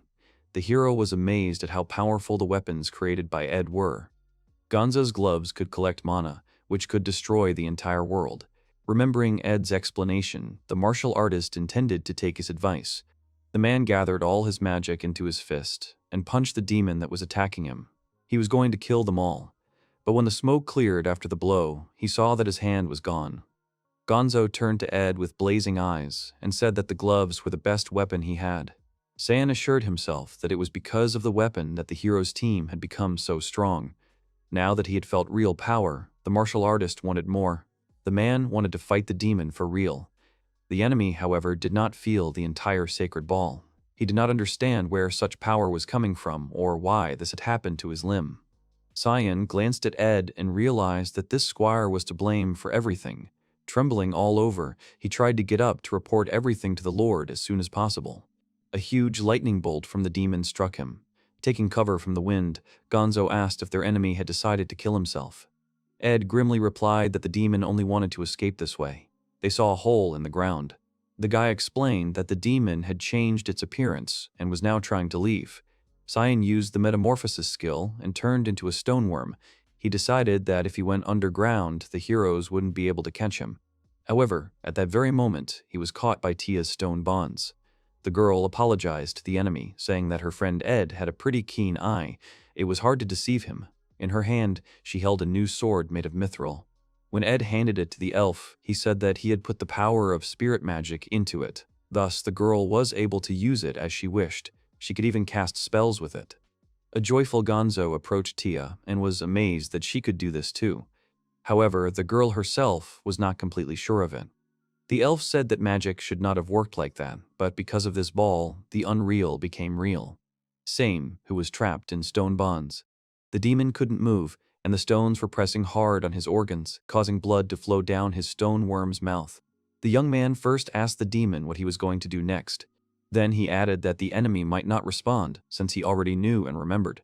Ed asked if he had any regrets. He assured him that even if he died, he would still be reborn and take revenge on the general once again. Cyan did not understand what the man was talking about. Ed replied that he didn't need to know. The boy just wanted revenge. The demon had had enough. He growled and asked who this man was and where he even came from. Ed answered honestly that he came from the future. Without saying another word, the young man swept his silver-winged sword and cut the monster into small pieces. After Cyan breathed his last, Ed's sword hid the vault of peculiarity and became completely normal. The youth raised his head to the sky in relief. The demon did not move anymore. It was all over. Tia and Gonzo were rushing towards Ed. They were asking if their comrade was safe and sound. Alexis was following them. The squire informed them that he had killed the demon. He smiled smugly and asked what they thought of his swordsmanship and his new sword. Tia came closer to the slain enemy and noticed that the demon was safe and sound. Alexis also approached the body of Cyan, which remained in the form of a stone doctor, and advised the girl to take a closer look. The hero noticed that Ed was cutting the enemy as if the driver had clicked on butter. He ran his hands along very even and smooth lines and assumes that the demon had died without even understanding anything. It was an amazing sight. Alexis pointed out that such a technique required masterful ball control and an equally incomparable blade. Ed changed the subject. He scratched his head awkwardly and said that he had a lot to learn. The young man added that, overall, he had made the sword in a hurry. Alexis reminded the squire that he was a hero, and that title was far from an adornment. He could swear that there was not a single craftsman among humans capable of making a weapon with such characteristics in such a short time. The guy reminded him that Ed worked alone, not letting anyone near him. Alexis approached his teammate and asked him point-blank who he was and what he was hiding from his team. That was a question Ed wanted to avoid on the second lap. The hero Alexis was the prince of a great country, chosen by the Holy Sword as the only person capable of defeating the Demon Lord. He was the hope of humanity. His arrogance, befitting his status, sometimes bordered on arrogance and coldness. In his first circle, Ed did not take off much, but now, with his memories, Alexis's disdainful looks were very different from his. In fact, the squire hated the prince. Ed was taken aback by the question. "I don't understand," he asked, what exactly he should reveal from them, although he mentally understood that he was exposed. However, the Pereno was not going to stop his game. Ed asked the hero why he decided that at all. Alexis then pointed at his sword. He said that Ed's weapon was clearly made of more than just mithril. The boy didn't understand how the sword changed its shape and turned into a super sharp blade. Ed explained to him that he himself transforms part of the mithril into wings. Thus, the blade becomes thinner and sharper, but the maximum he can make is 12 wings. The more of them, the easier it is to break the weapon. However, Ed did not say that this is not magic, but his unique ability and the exile-skilled craftsman. The squire said that he expected nothing less from the hero's attentiveness. Alexis was able to see through him right away. Tia didn't understand anything. Gonzo listened attentively. Alexis decided to rephrase his question. He asked Ed what heights he aspired to as a blacksmith. The squire sighed with relief. It turned out that this was all the hero cared about. After some thought, Ed replied that he wanted to forge swords that could cut through anything. Alexis said that was a fairly typical goal for a craftsman like him. At Ed carefully and reminded him that he had already forged such a sword. Tia stood up for her friend and asked why Alexis thought so. The hero added that he would understand if it was just a prototype or something else, but Ed said it was a temporary solution, which meant that under better conditions, their squire could create a better sword. Alexis asked Ed why he called such a sword a temporary solution, and why he was unable to create something better. The hero was interested in what exactly he lacked, materials or equipment. Ed understood that in the current conditions, such a sword was simply impossible to create. He replied that the main problem was the materials, namely their unavailability. The young man explained that they could not be simply bought. But he knew that he had long ago obtained everything he needed in other worlds. The hero looked at him intently. He decided not to continue the conversation and said that they needed to repair the destroyed wall. The hero suggested cleaning the area first. Hearing about the repair, Tia immediately remembered the work of art Alexis had created on the roof of the tavern. She stopped the hero and said that she and Gonzo would fix the wall and asked if he agreed. The guy asked why he should be against it at all. Together with the martial arts master, the elf hurried to start work. Ed was amused by the situation.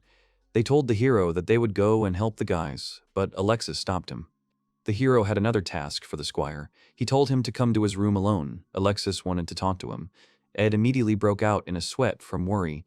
Meanwhile, Tia was using her magic to restore the city wall. She called upon the Hand of the Earth to help her in this task. Tia moved large boulders with her powers. She stretched out her arms as if holding something down. Behind her, large hands imitated her movement and carried the stones. The townspeople recognized her as the elf from the hero's team. She bowed and asked for forgiveness for the hole they had made in their wall and promised that they would fix it. However, the townspeople were not particularly worried about it, and the elf told her that everything was fine. People surrounded her and admired her power. They knew that the heroes would save their city from the demon, so they thanked them. Someone even admitted that they envied her spirit magic. The girls said sheepishly that they were working for the benefit of the people. Hearing this, the people asked her with anticipation if they would quickly finish off the demon lord. The residents were counting on them very much. Tia had no choice but to agree and promise that they would definitely bring peace to this world. She raised her fist and said that the Lord was just a weakling compared to their strength and teamwork. Everyone began to support her. A large shadow covered them.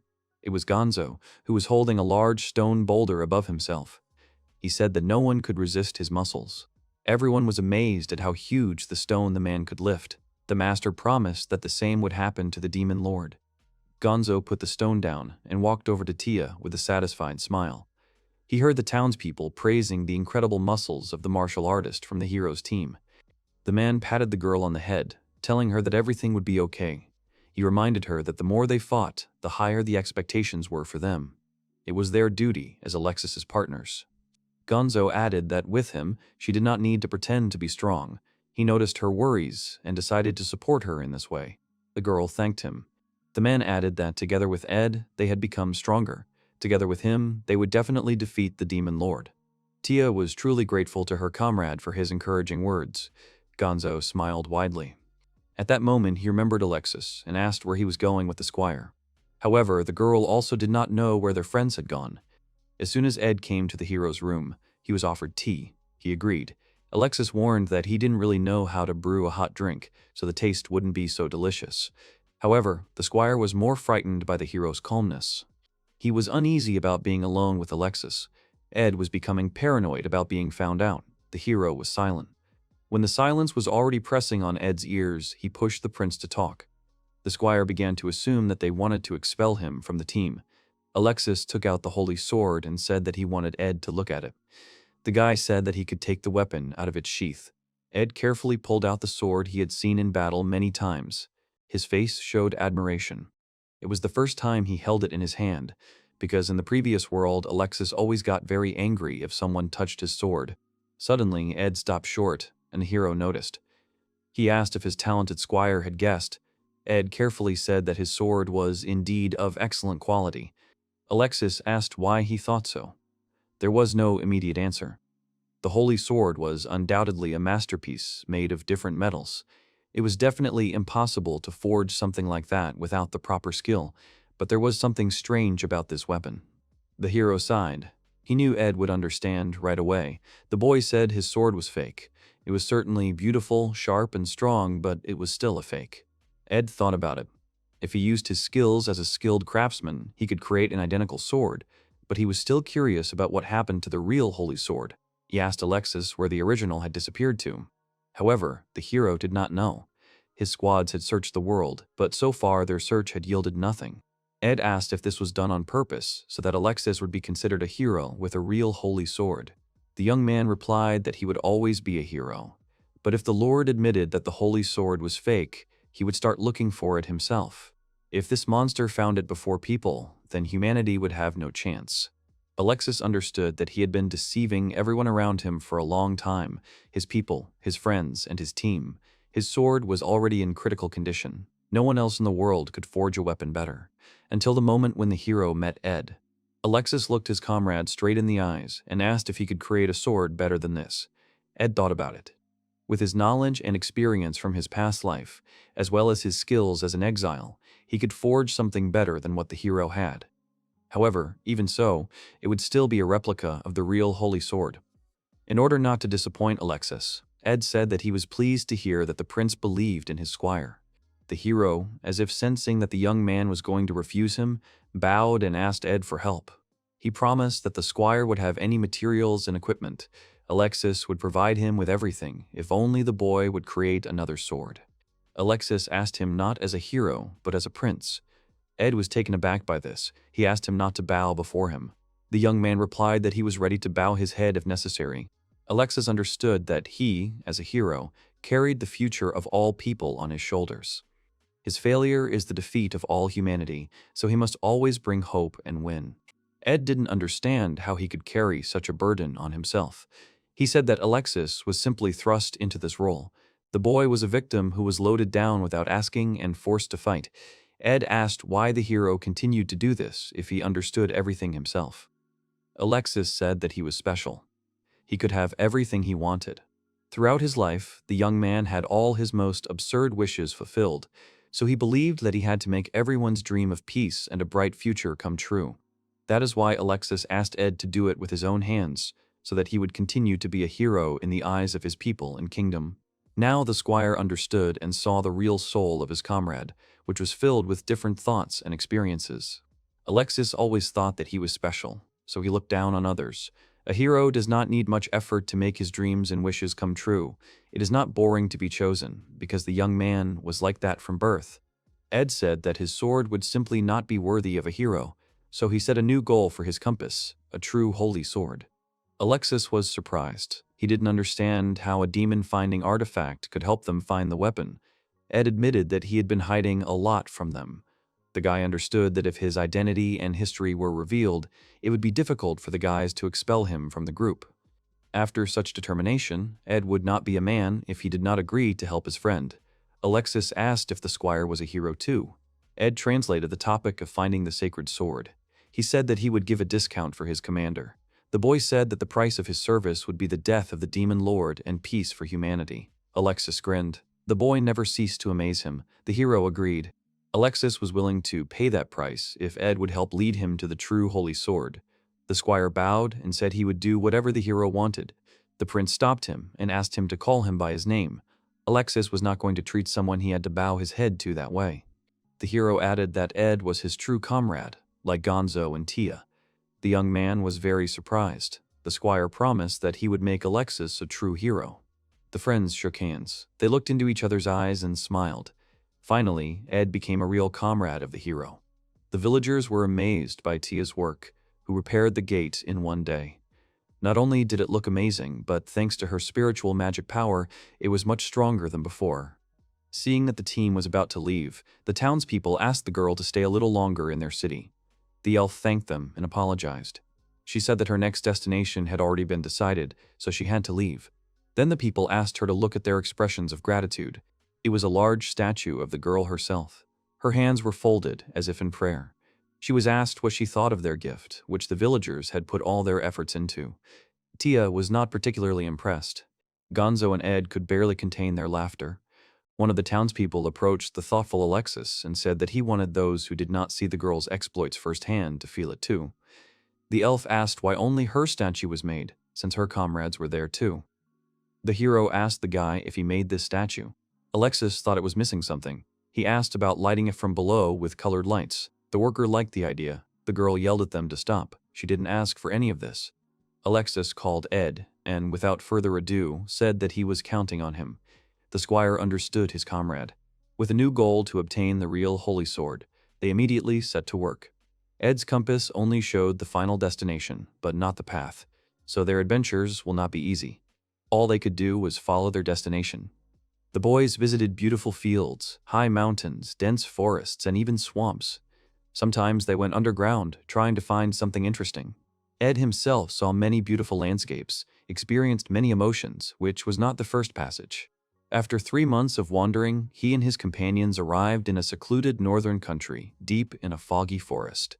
Walking through the forest, the guys began to worry that they had lost their way and kept asking Ed, who was leading them by his compass. He was sure. They asked Tia if she knew why the fog did not dissipate even with the magic of the spirits. The girl replied that a rather strong spell had been cast on the entire forest.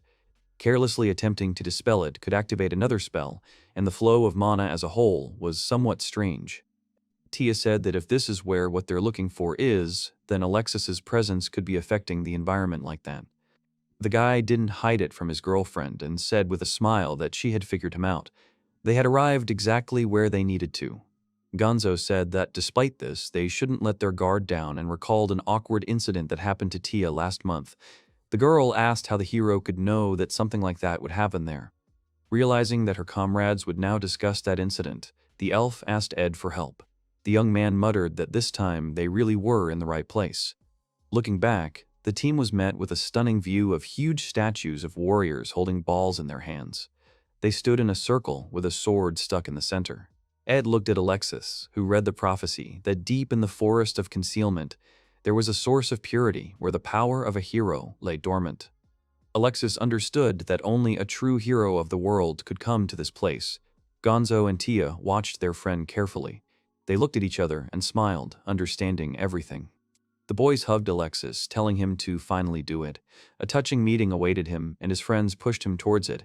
Ed smiled as he watched them. The hero thanked them. He turned and thanked the squire. Without him, Alexis would never have come here. Ed said that was their deal, and added that he should not stay too long. Remembering their deal, the hero suggested that the squire try to pull out the sword himself. The young man was surprised. The elf's eyes lit up. She said that it sounded quite interesting. Alexis said that only a true hero can get the holy sword. If the boys learn, then they will be true heroes. He wanted each of them to try to do it. Ed immediately rolled up his sleeves and said he would try it. He would never get another opportunity like this. Next up was Gonzo, and after him was Tia. Ed grabbed the holy sword by the hilt and pulled it, but the weapon didn't move. He knew he could easily pull it out by simply moving it to his treasury, but that wouldn't be fair. After Ed's failed attempt, martial artist Gonzo went next to try his luck.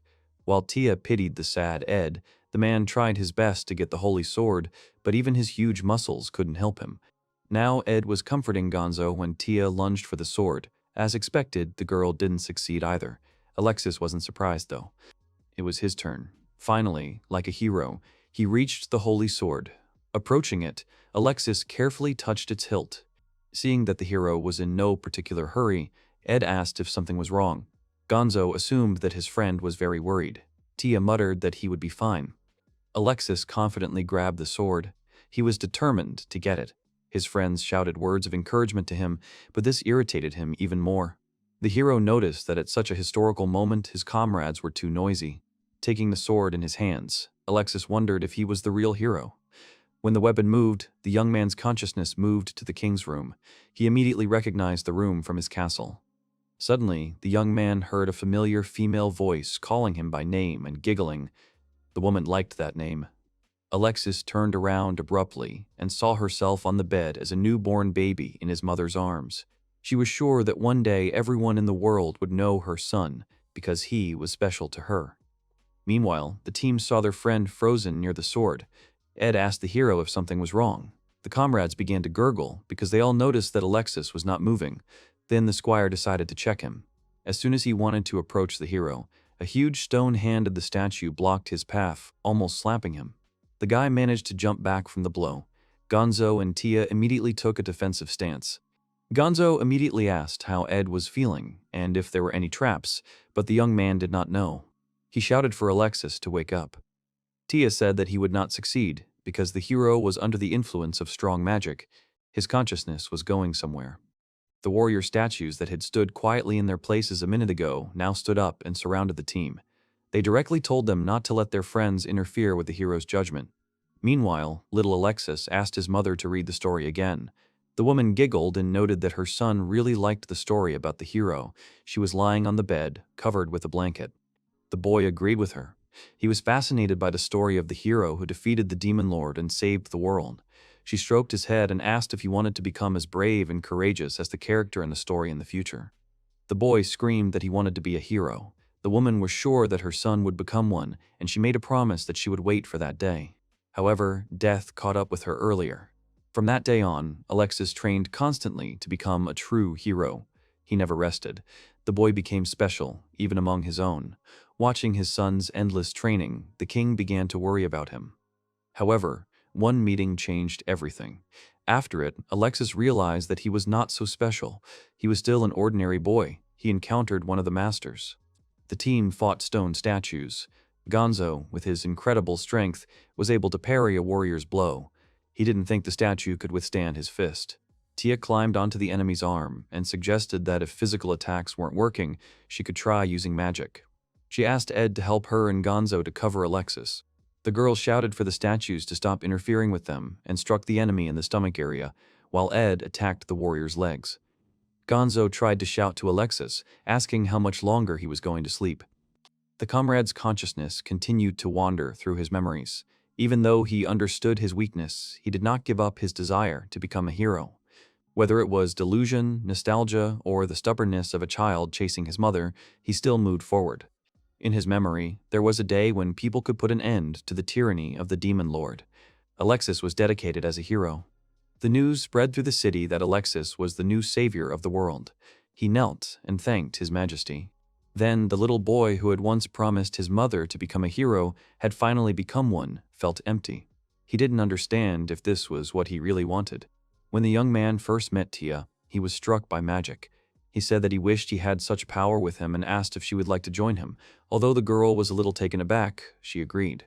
After the proposal, the elf formally introduced herself to the hero. She was pleased to meet him.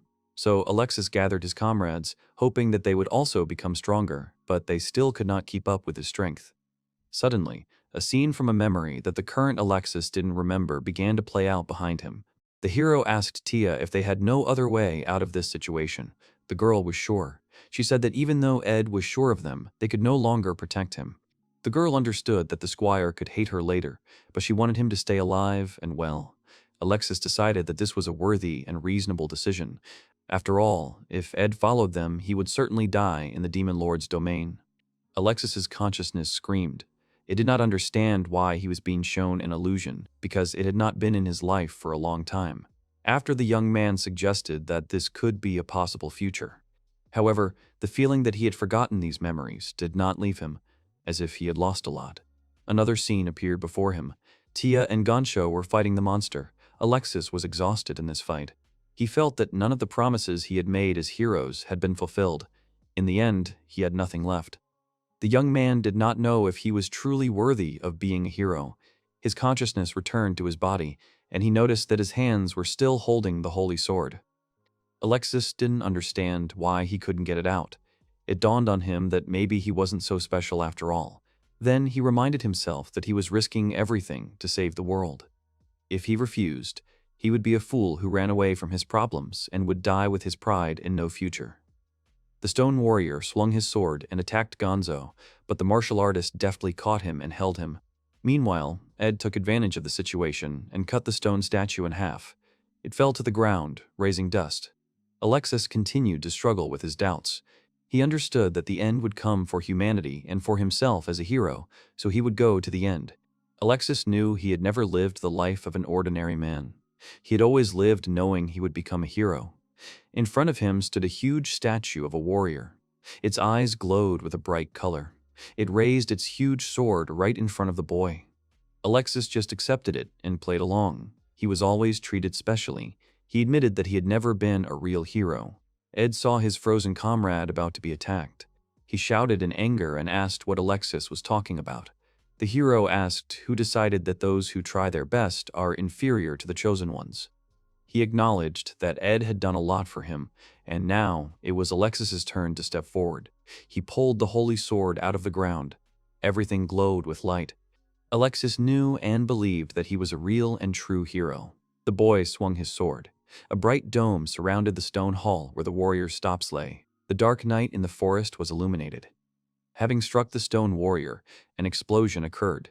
Stones flew everywhere. When the wind calmed down, the boys saw Alexis in front of them with a new weapon in his hands. The sword was beautiful, like the glow of the moon. Feeling the power of the holy sword, Alexis told the team that with his strength and the help of his comrades, they could reach the Dragon Lord himself. Then, together, they could defeat him. Alexis's eyes changed. A moon was visible in them. Finally, the little boy became a real hero. The team supported their comrade. Tia asked what was happening to Alexis's eyes, to which he suggested that it was because of the use of the holy sword. The heroes continued their journey, which passed through the dead forest. Gonzo suggested that Alexis take a little rest while he stood guard. It was already night. The guys made a stop. The man sat down next to his friend and said that Ed and Tia were already asleep. Alexis turned to Gonzo. He said that even though they hadn't known each other for so long, the young man was grateful to him. Gonzo asked why he suddenly decided to tell him this, and whether Leon was worried that he wouldn't be able to say these words later. Alexis didn't know. He just wanted to, because the boys were going with him to certain death. Although they had the right to leave and live the life they wanted, they decided to stay with him. Gonzo asked if the guy thought they couldn't handle it.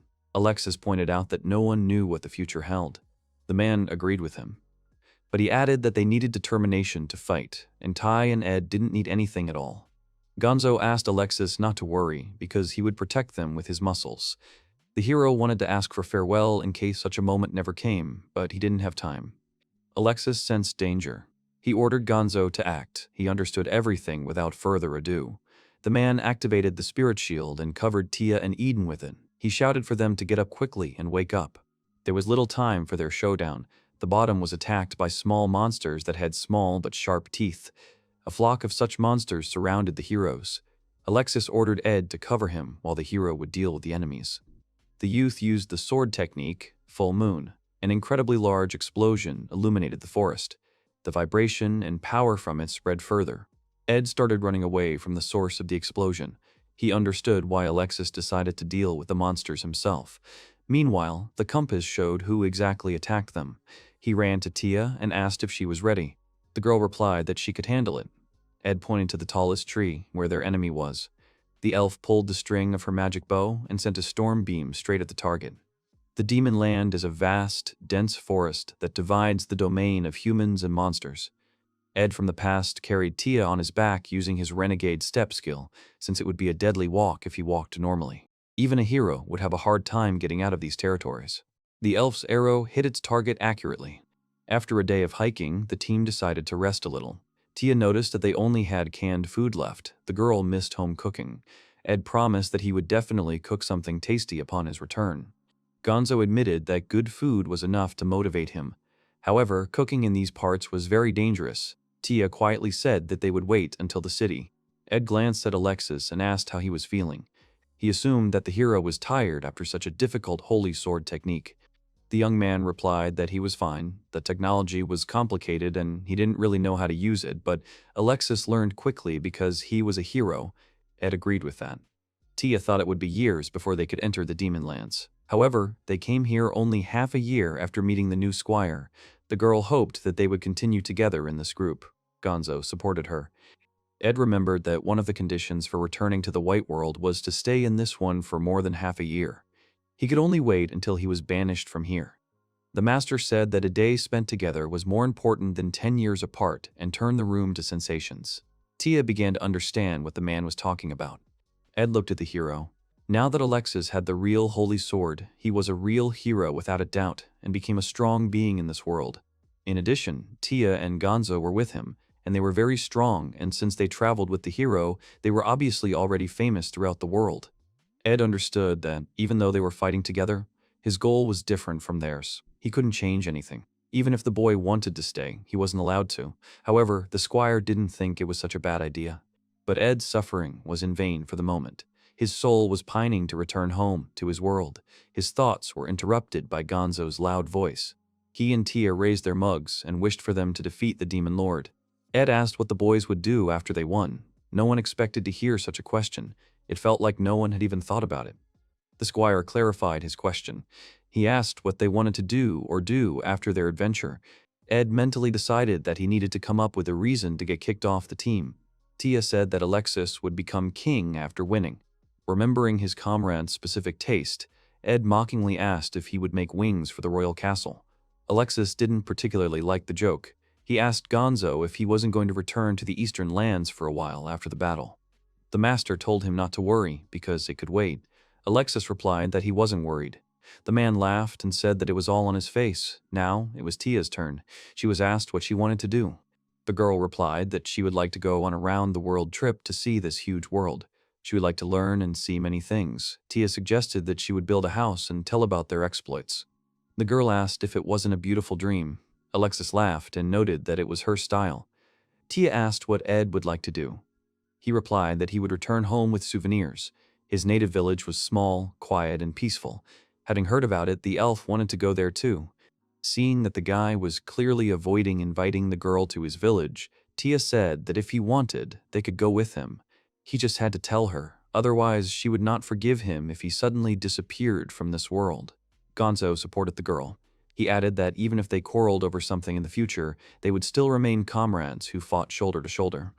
The man took Tia's hand and declared that their bond was forever unbreakable. Alexis didn't know what Gonzo was planning, so he asked how long they would pretend to be drunk on plain water. The hero thought it was too early for them to talk about the future. Ed interrupted him, telling him to defeat the demon lord at any cost. He asked what was wrong with a happy future if they had the power to create it.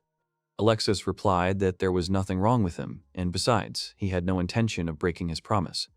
Ed, with a sly smile, reminded him that the hero had wanted to say something different a couple of minutes ago. Ed extended his fist towards Alexis and earnestly asked him to promise to defeat the demon lord, no matter the cost. The hero understood and made his promise. He slammed his fist into Ed's. It was the first time the squire had parted ways with them on such a note. However, he was going to see this through. At night, when everyone was asleep, Ed sat outside. He didn't want to have any regrets. From now on, the young man would try his best for the sake of believing in their bright future. In the middle of the night, Gonzo suddenly woke up. He got up and left the tent. There he saw Ed, who was awake. The man said that it was time for the guard to change, and the boy needed to rest too. The squire asked how Tia and Alexis were doing. Gonzo didn't understand why he was asking, and replied that they were fast asleep. Afterwards, Ed asked the martial artist if he could ask him for a favor.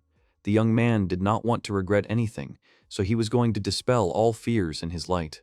While the squire and Gonzo were talking, Alexis did not sleep. Ed knew that this was his last mission as an exile, to defeat the demon lord. After resting, the boys continued their journey, when they were near Tia, who finally sees the land of demons.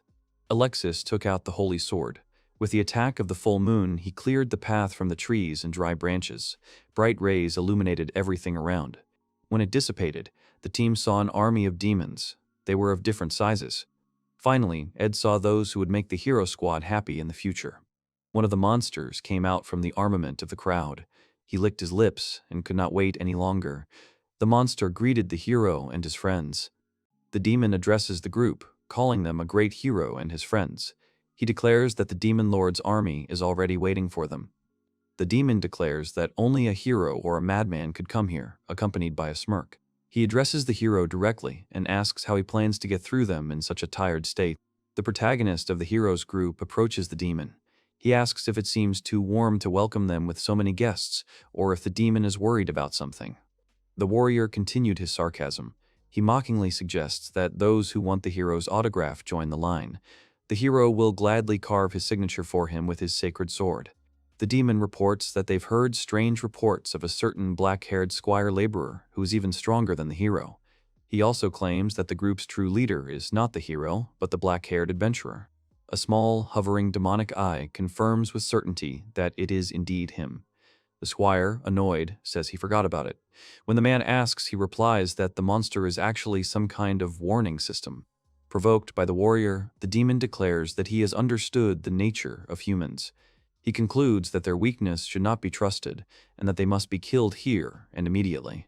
The demon commander sternly declares to the hero's group that they will proceed no further. He explains that this is why he has gathered his entire army here. The hero realizes they simply need to defeat him to gain passage. He calls the commander foolish for not even considering protecting the Lord, and asks if he's even sure he can defeat them without a plan.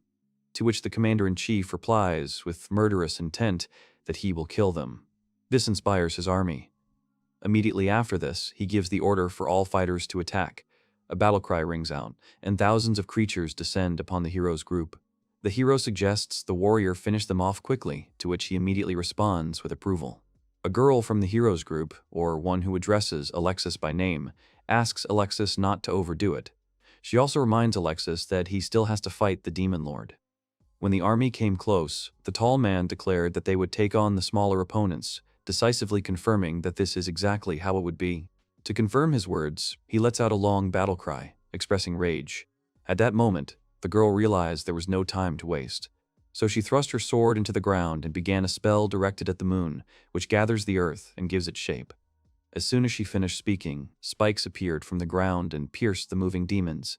The demon commander declares their goal is to wear down the hero. He orders them to continue their advance, not sparing their lives for the sake of the overlord. The demon expresses despair that they will never be able to stop or wear down their opponents. He admits that their opponents are too strong, and that the elven magic has also proven stronger than they thought. The demon desperately asks why their defenses are so strong and when they became so powerful. He notes that the elf also casts spells without rest, and wonders how she never runs out of mana. Realizing that there is no time to hesitate, The commander-in-chief gives the order to move Jormungand forward.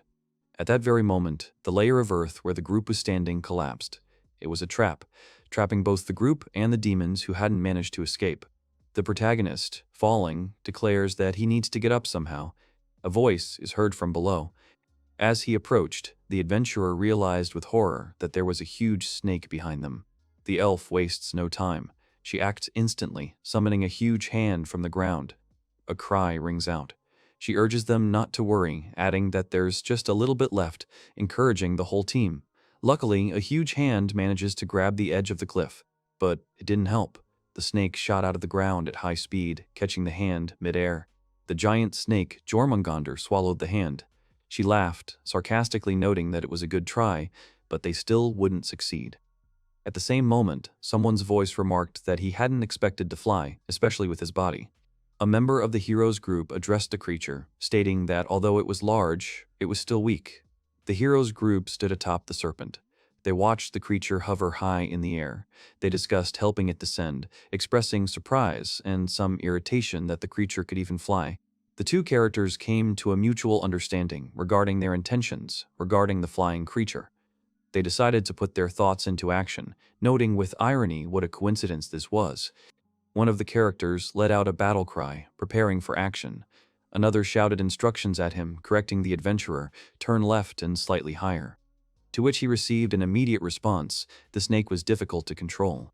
Realizing that he was about to fall, he ordered Taya to cover him with wind magic, to which she agreed. Finally stopping, the protagonist asked if his method had really worked. Tia replied that she was glad they were safe, emphasizing that they had been on the brink of death. The group realized they still had a long way to go. The warrior offered the elf a mana potion to replenish his reserves, for which he was immediately thanked. He then tossed a recovery potion to Gonzo, declaring that he could use one too. He himself responded, laughing, that he felt whole and full of energy. The hero, turning to Ed, realized that the result wasn't quite right, but they had achieved their goal. The group of heroes realized they had reached their goal. They were standing on the true Demonlands. However, this place required them to exercise even greater caution than before. One of the characters suggested moving forward, but another insisted on dealing with the pursuers first. The third character, a woman, agreed with this plan. They noted that the path they had chosen would not be easy. The hero began to speak, addressing everyone. He heartily thanked his companions, expressing his joy at having fought shoulder to shoulder with them. His words were filled with sincere appreciation. He continued his speech. The man emphasized that, unlike him, who called himself a hero, each of his comrades had every right to live as they wished. He honestly warned that there were no guarantees of survival. The hero declared that he wouldn't blame anyone if they chose to retreat, calling that a good option too. He gave them a choice, follow him further or leave, leaving the decision up to each individual. The adventurer now understood what the hero had wanted to ask him earlier. He noted that such was his determination and pride. The elf, surprised and reproachful, asked why he was saying such strange things. The elf said that, of course, she would go with him. The tall man exclaimed loudly and decisively that it didn't look like he, the hero, was just hanging out. He had come here to save the world.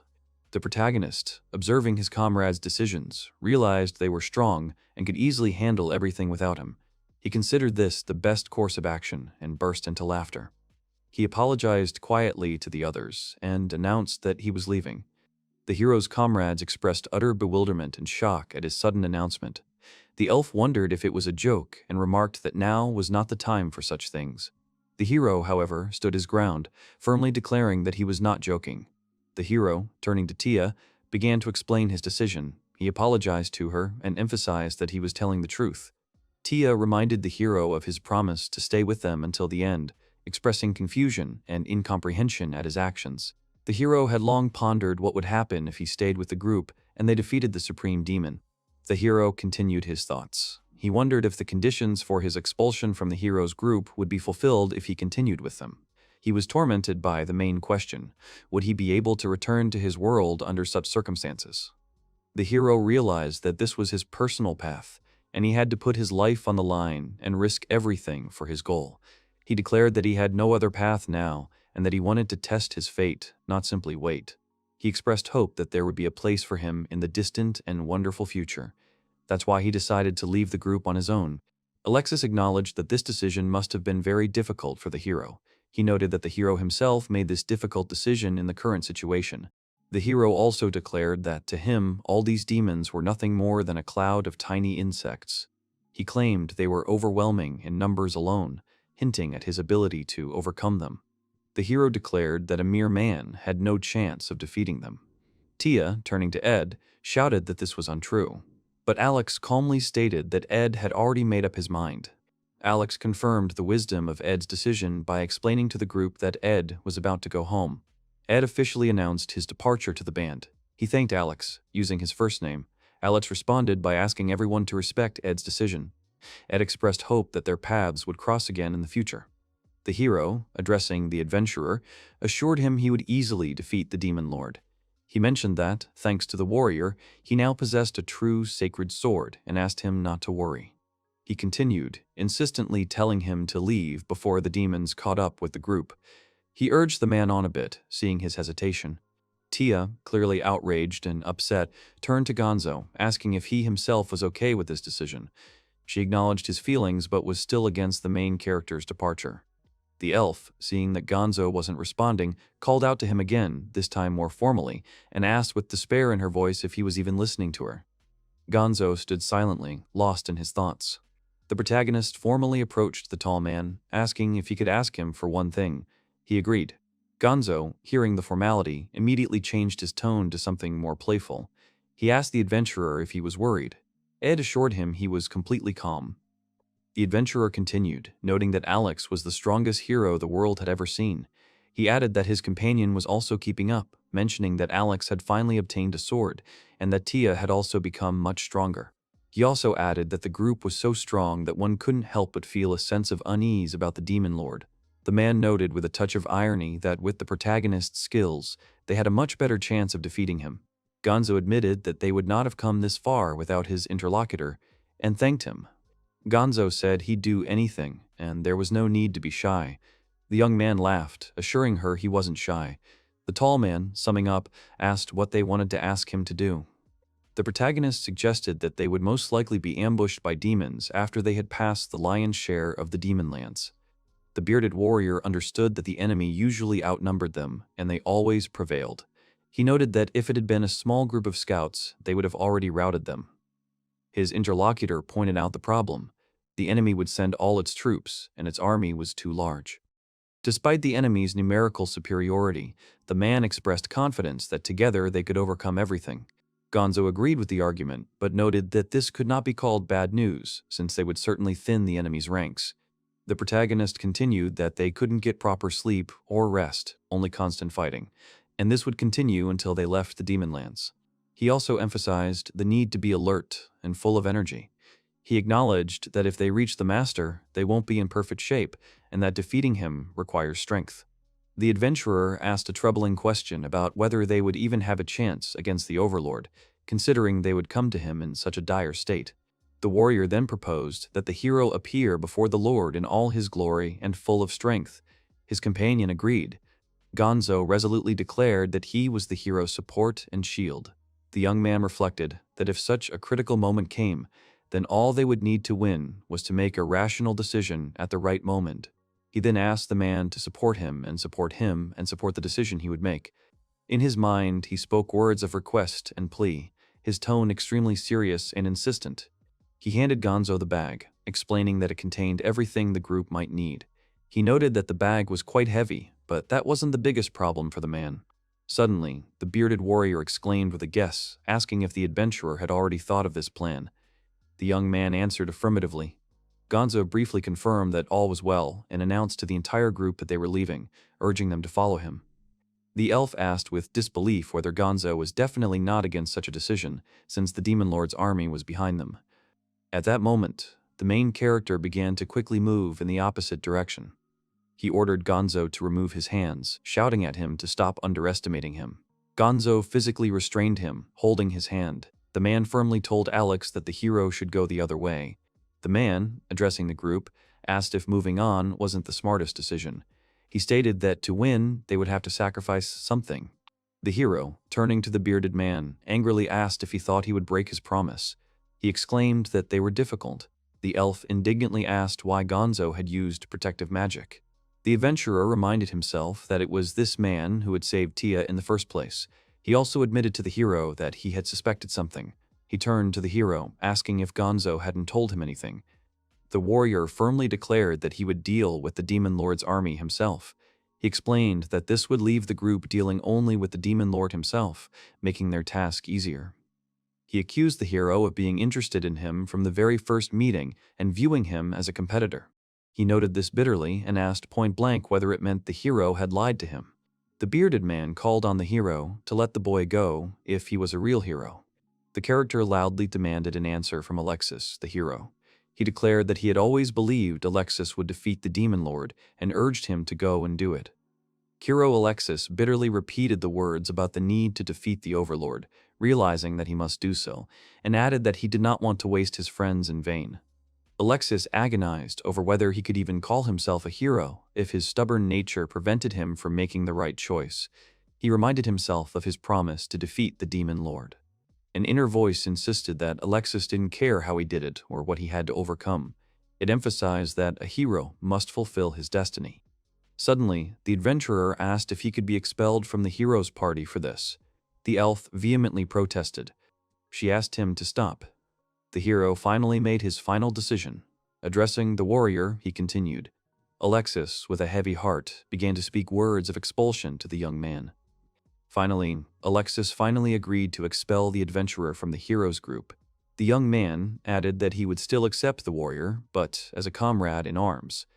Ed thanked Alexis, calling him a hero.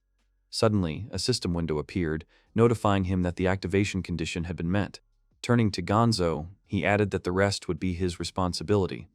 Meanwhile, the system window again notified the protagonist that there were 10 minutes left until he was banished from the world. In his thoughts, the adventurer confessed to Tia that he had decided to go through everything a second time just to see her smile again. Tia desperately screamed that he couldn't handle it alone, begging him to let her go to him. Ed sadly acknowledged that he had brought her to tears again.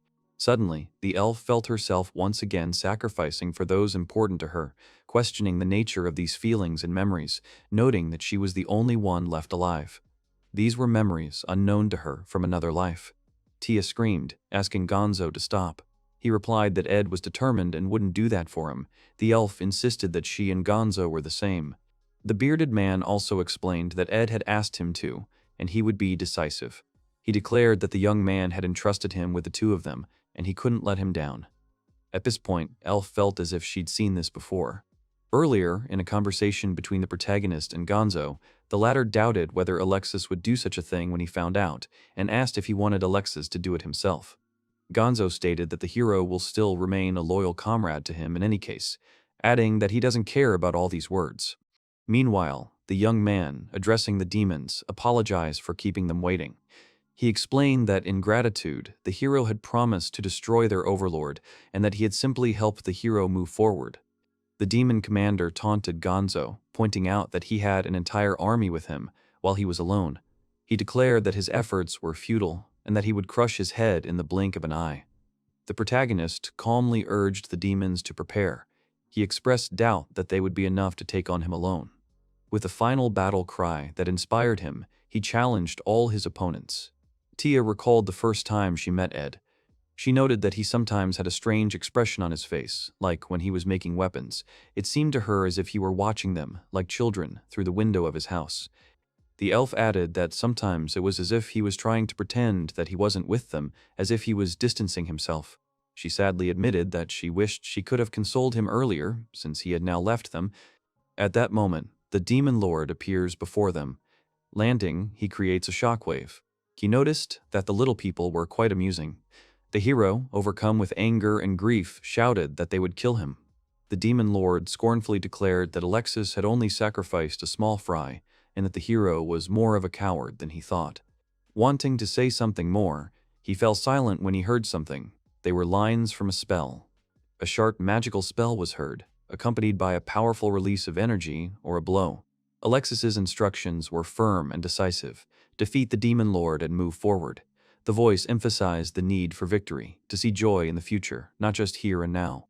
At this time, the main character was decisively moving in the direction of the advancing army. Panic broke out in the enemy camp. Commanders shouted that the defenses had been breached and called for reinforcements. One of them, horrified, asked what his men were doing. Another, astonished, stated that he hadn't expected the general to be killed instantly. The demons muttered among themselves in shock, unable to comprehend what was happening. They knew their attacker only as a squire, and couldn't comprehend how he had proven so powerful. The young man mentally explained the nature of his power. He felt his blood transform into a thick mist oozing from his body. This was a skill that temporarily increased his strength. It would expire in 10 minutes, resulting in his inevitable death. The adventurer magically manipulated gravity. The enraged demon commander shouted that he was fed up with the squire and it was time to finish him off. The protagonist sarcastically remarked on the power of the enemy's spells, which spared even their allies. The demons, having trapped him, cried out in glee that he couldn't dodge them now. A deafening supernova explosion erupted, engulfing the battlefield in blinding light and destruction. The demons rejoiced, certain that no one could have escaped such an explosion and that Ed was dead. However, one of them expressed doubt, noting that everything had gone too smoothly and suspiciously, and he didn't believe he was dead. One of the demon leaders ordered Gigantos to go after the hero, and the rest of the troops to regroup and follow them, with the goal of keeping the hero's group from reaching the Overlord. The demon was against it. He wanted to be the Overlord himself. Another demon abruptly interrupted Gigantos, accusing him of excessive insolence that crossed all boundaries. The young man, suddenly appearing unharmed or alive, angrily blocked the demon's path, declaring that they would not reach the heroes. With despair and rage, he shouted how many times he had to repeat this. He continued the fierce fight. The demon screamed at the squire in impotent rage, not understanding why he was still not dying, and demanded his immediate death. The adventurer realized he would have to use even more powerful magic. The protagonist used his ability to absorb the magic aimed at him. He self-critically noted that he needed to try harder and assessed the blow as weak. The warrior applied his skill and delivered a blow called the Bloody Sword. As he continued to fight, he calmly thought that he would soon leave this world, and he didn't care what he was doing now. Having exposed himself to the blow, a sharp battle cry was heard, accompanied by words about ruthlessness and remaining strength. While striking, the protagonist firmly stated that he had chosen this path himself. The squire loudly proclaimed that he would choose his own path and his own future. The demons, in a panic, admitted they had underestimated him, comparing his power to that of the hero, and desperately ordered anyone to kill him, finally. Ed thought bitterly that in the end, he would always be alone. He turned to his skill, the bloody sword, acknowledging that this was his fate. He called it his tragedy, but accepted it as his future.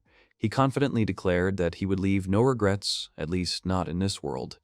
Standing in the bloody rain, the protagonist fell into thought. Finally, a system window appeared, informing the protagonist that there was 1 minute left until the return timer expired. The squire thought gloomily that in the end, only a field of bloody carnage would remain, foreseeing the outcome of his battle. The demon screamed in panic that he couldn't understand how a human could be so strong. Horrified, he asked what he was, and despairingly noted his incredible regeneration. Ed calmly stated that it was time to end this bacchanalia of battle. One of the demons desperately screamed that the protagonist couldn't be so resilient, not believing in his fortitude. Another demon desperately called for him to be killed. The protagonist continued the slaughter. The demons fell one after another. The squire stood firm, cutting apart everything in sight. Ed, addressing the last surviving demon general, asked how he would prefer to face death. He acknowledged his strength, equal to the best in the hero squad, and noted that his arrogance and loneliness would ultimately be his undoing. The demon firmly declared to the young man that he would not allow him to join forces with the remaining forces. He vowed to bury him here, even if it cost him his life. The general used his most powerful spell, gravity destruction, hoping to take the hero with him. The boy mentally rejected the demon's praise. Instead, he thought fondly of his comrades, of old Gonzo's incredible strength and protection, of his tireless heart, of how they were the most powerful force in the world. The black-haired squire added to himself that they were different from a weakling exile like him. That is why, the warrior explained his determination, he is now ready to put everything on the line. The adventurer confidently declared that he knew for certain they would win, even if he died. The dying demon general croaked that such power comes at a price, and Ed would fall here too. He laughed bitterly, admitting defeat but declaring he'd achieved his goal, and added gleefully that Gonzo would never see his comrades again. The demon, dying, shouted his last mocking words, wishing the protagonist to die alone and calling him the biggest loser. Having heard the demon's last words, the protagonist delivered the final blow. Returning his weapon to the spatial storage, he looked down at his feet. Ed was breathing heavily. He was struggling even after using his regeneration. However, he managed to destroy the entire demon army in 10 minutes, thus fulfilling his purpose. The adventurer noted with a bitter smile that he hadn't even broken a sweat. He assured himself that there shouldn't be any more enemies in his comrade's way. Through the pain, he encouraged himself to hold on just a little longer. He wondered, with detached curiosity, what they would do after it was finally all over. The squire warmly imagined the future of Tia, who would no longer have to hide in the forest, and the bright future awaiting Alexis and the old man. He stated that the world of ruins was no more. The protagonist looked into the distance, perhaps at the sunset or the void. His thoughts were unclear, but there was a sense of quiet completion to his path in this world. Suddenly, he saw the old place. He considered the inevitability of what was happening, wondering if it was fate. With a slight smile, he admitted that although things had changed slightly, he wouldn't mistake this scene for anything else. The young man realized this was his final destination. Mentally addressing Tia, he quietly asked if he had kept his promise. Realizing that the best reward was the absence of answers to all his questions, the protagonist continued. He agreed with the internal argument that it was best to leave things as they were. He thought that Tia and the others would surely try to find him, but his sentence trailed off. A sudden system window appeared, notifying the hero that he had 10 seconds left until his return. Ed noted to himself that the lack of any traces would be suspicious. With a sense of accomplishment, the adventurer thought he'd done everything he wanted in this world. He felt he'd reached his limit. The protagonist's last thought was one of trust in old Gonzo. He wished Alexis luck. He also said goodbye to Tia, entrusting her with the care of everyone. The system window again announced the process of moving between worlds. As soon as this happened, his silhouette disappeared. The hero found himself back safe and sound in a familiar place. He breathed a sigh of relief and noted with a touch of irony that this place was still boring, the white world. Ed remembers there's something more important. He feels himself trying to find differences. The young man considered the possibility of his death due to the exile's skill. He was relieved to find that everything remained as before, as usual, and was glad for that, despite the potential worst-case scenarios. His attention was drawn to a familiar door, which also had not changed. He confidently assumed that his comrades, given their strength, would easily deal with the demon lord. Ed regretfully thought that he couldn't enjoy the bun now. He'd have to wait until he returned to his world. The hero admitted to himself that each time he returned to this place, he was always pleased, expressing mild disappointment that he hadn't received anything yet. Suggesting that it might only happen after the second round of trials, Ed considered the possible reward. Would he receive a new skill or an improved version of an old one? He touched it but felt nothing. Suddenly, something fell on him. The hero exclaimed indignantly, recognizing the source of the fall, and ordered the bad man to stop it. The young man, losing his patience, angrily asked why he kept throwing things right on his head. He saw a book titled The Hero's Notes, a book of results. He wondered with surprise and question if this was his reward. The book, surprisingly, wasn't white, which puzzled the hero. Looking through the book, the hero skeptically noted that it was in bad taste and identified it as a diary of observations of Alexis from the point of view of some deity. After leafing through it more closely, he realized that it looked more like a collection. He discovered that the book chronicled every aspect of Alexis's life, down to the smallest and most ridiculous details like information about diapers, and that the narrative began on the day he was born. The hero continued reading, finding details in the book that Alexis himself might not have known.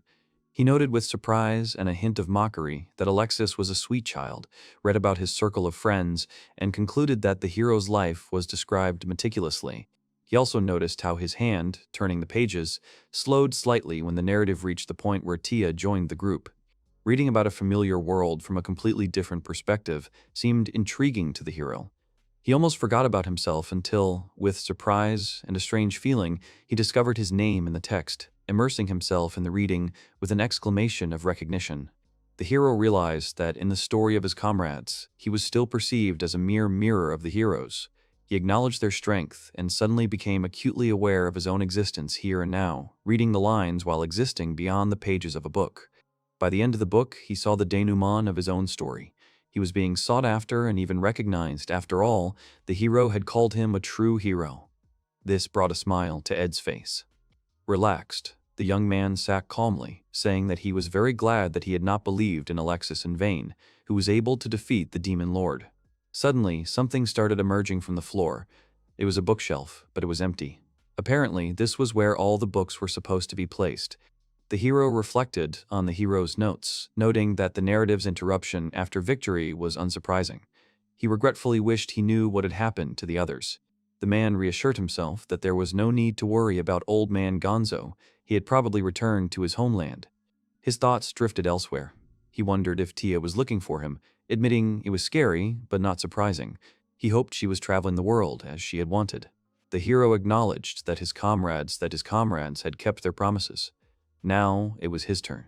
He firmly resolved to ensure a happy ending for the remaining 99 worlds and knew in his mind that he had to act. Suddenly, he remembered the dying demon general's last words, that he would be left alone. The hero bitterly wondered why he was thinking about sadness and solitude. He reminded himself that he had understood this all along. He quietly confirmed to himself that this was the path he had chosen. The hero realized his place. He would leave nothing behind and belong to no one, becoming nothing but a scoundrel. He declared his readiness to sacrifice everything to find his happiness, the way home. Turning back, he saw a very familiar silhouette. It was Tia, with tears in her eyes, and a feeling of deep relief and completion, wondering if she had really found him. The children were playing the hero's group, and one boy insisted on playing the hero, confidently declaring that defeating the demon lord was as easy as pie. The girl asked the boy why he always chose the hero role. The boy offered her the role of Tia and another boy the role of Gonzo, as well as Ed, and called everyone forward. The boy offered the role of Ed, hesitantly asked if he'd be Ed again. Another child expressed surprise at his reluctance, reminding him that Alex had called Ed his best friend, which had caused confusion. The elf approached and said that Ed was actually pretty cool. Having said that, she continued walking toward the castle.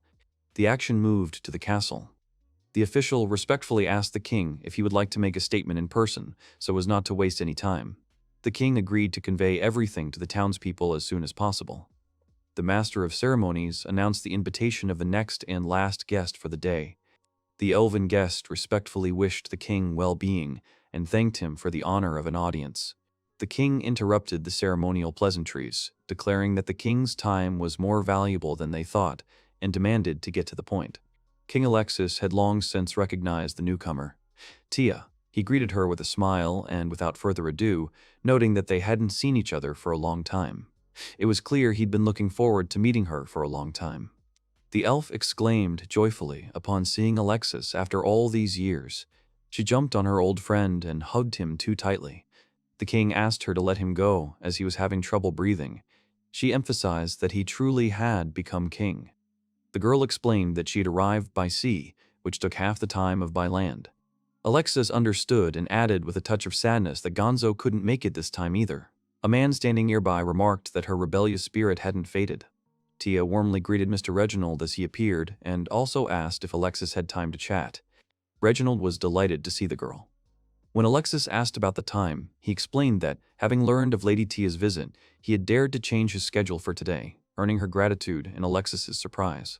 Alexis offered her a drink, noting the chilly night outside. The lady accepted the cup gratefully. Tia praised his diligence, comparing the illuminated cities of his kingdom to a river filled with stars. Alexis reflected on the journey they had made, acknowledging that they were only at the very beginning of a long journey. The king firmly stated that he saw his mission as lighting up every house, no matter how far away it was, otherwise the promise would not be fulfilled. The elf recalled the day they finally defeated the demon lord. She described how they had rushed as fast as they could to the place where their paths diverged from the one who had sacrificed himself. Tia bitterly reminded Alex that all they had found back then at the site of Gonzo's last battle were the remains of countless monsters and his sword. Despite years of fruitless searching, she never lost hope, insisting he might still be alive somewhere. She explained that she simply wanted to return his body to his homeland. The hero added that 10 years had passed since then. Alex gently objected. Certain that Ed himself would want her to move on, he asked if it was time for her to accept reality and inquired about her opinion on the matter. Tia, ignoring his advice, asked if Alex remembered why she had gone to the Eastern continent. The king replied that it was to learn a technique that allowed her to sense souls. With a slight smile and pride, the girl announced that she had mastered this technique. Alexis looked at her in surprise and shock. She admitted that she had caused Gonzo a lot of trouble in life, eliciting a surprised exclamation from Alex. But then she explained that, thanks to his efforts, she had finally found a clue, a trace of the protagonist's soul. Alex, puzzled, asked how to get to him, reminding them that they had scoured the world far and wide without success. The elf replied that she didn't yet know how exactly to get to him. He demanded to know what she meant. Tia pointed her finger beyond the sky, explaining that it was too far away, perhaps somewhere beyond the seas or even beyond the borders of their world, in another dimension or reality. So, the young girl continued, she thought of one little trick, a magical way to achieve it. Alexis asked if there was a spell that would allow one to reach a target no matter where it was, regardless of distance or plane of existence. Alex immediately realized she meant teleportation magic. The elf added that such a spell would require an incredible amount of mana, making it practically impossible. The king added that even if we were talking specifically about Tia, who had much more mana than an ordinary person, Tia agreed he was right. As an elf, her mana reserves were enormous, but even that, she admitted, wouldn't be enough for such a massive leap. Alex, delving into her plan, suggested that she would then need to gather mana from across the country, or even the entire world. He began to consider how this could be accomplished. He warned that moving to an unknown location is extremely risky and requires careful preparation. The young elf warmly thanked Alex for his understanding. She emphasized that this was her most sincere and cherished wish, not that of the entire country or the entire world. She expressed concern that Ed would be angry with her if she caused anyone else trouble with her search, so she insisted she wanted to do it herself, taking all the risks. With her unwavering determination and self-belief, Tia reminded Alex that she was part of a powerful group of heroes who had saved the world. She confidently declared that she would be fine. She firmly asked Alex to simply rely on her in this matter. After that, the king returned to his private office and sat down at his desk. The servant respectfully reminded His Majesty, King Alex, that it was time to get ready for bed, breaking the silence in his private study. Alex briefly agreed to rest, but only after he had completed his current duties. A servant respectfully invited him to dine with Lady Tia, claiming he could prepare everything necessary immediately. King Alex declined the offer. He decided there was no need for that now, since she had finally found what could lead her to Ed. Alex admitted to himself that he didn't want to get in the young woman's way. Alex confirmed his desire to do everything possible to help. When his interlocutor asked about Lady Tia's whereabouts, he replied that she was, of course, in the archives, to which he had given her access, and suggested that she was immersed in research.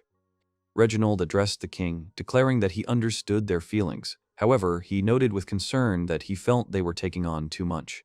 He also gently added that he simply did not want their health to be undermined by the unbearable burden, expressing his sincere concern. Alex laughed and reassured his interlocutor, saying that there was no need to worry, as they would finally catch their escaped comrade by the tail. He added with firm determination that he was not going to let Ed go just like that, and that he would not be able to escape from him. An elf, immersed in studying documents in the National Archives, noted with admiration that there was so much fresh research here, calling it astonishing as expected from such a repository. The employee politely apologized for any inconvenience and thanked the woman, handing over the samples he'd collected at her request. He offered to help if she needed anything else, to which she replied that everything was fine. Lin asked Tia to do everything she could to show her support and promised to help her as long as it was useful. He received great gratitude from the elf. Tia was optimistic that with such a wealth of resources, her research should progress quickly. Several papers caught her eye, giving her a general overview of the existing knowledge. Her research quickly took off. She thought with gratitude that it was a blessing to have such friends. Declaring her decision, she firmly vowed to herself that she would do it and find Ed. Then she immersed herself in her work, muttering various suggestions under her breath. While checking the information, the young girl became thoughtful. She mentally decided that it didn't matter how long it took, even if she had to dedicate the rest of her life to it. The young elf also thought about the silver sword the protagonist had left behind. It was still kept in the royal treasury. She learned the location of Ed's sword's second wing. Tia felt she was almost there, but she was just one step away, too far away. Mentally addressing the squire, the girl admitted with frustration that this information was insufficient. She sighed in disappointment, thinking she would finally see him. She bitterly asked the protagonist why he needed to go so far, expressing bewilderment and fatigue from the long search. Suddenly, her gaze caught on a book. Her eyes lit up, realizing that this book could be the key to the mystery. She carefully took this book into her hands. This was a book by the researcher Ruja.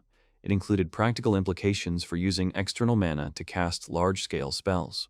The man said that the girl was in high spirits today and suggested that something good had happened to her. The knight asked her to wait.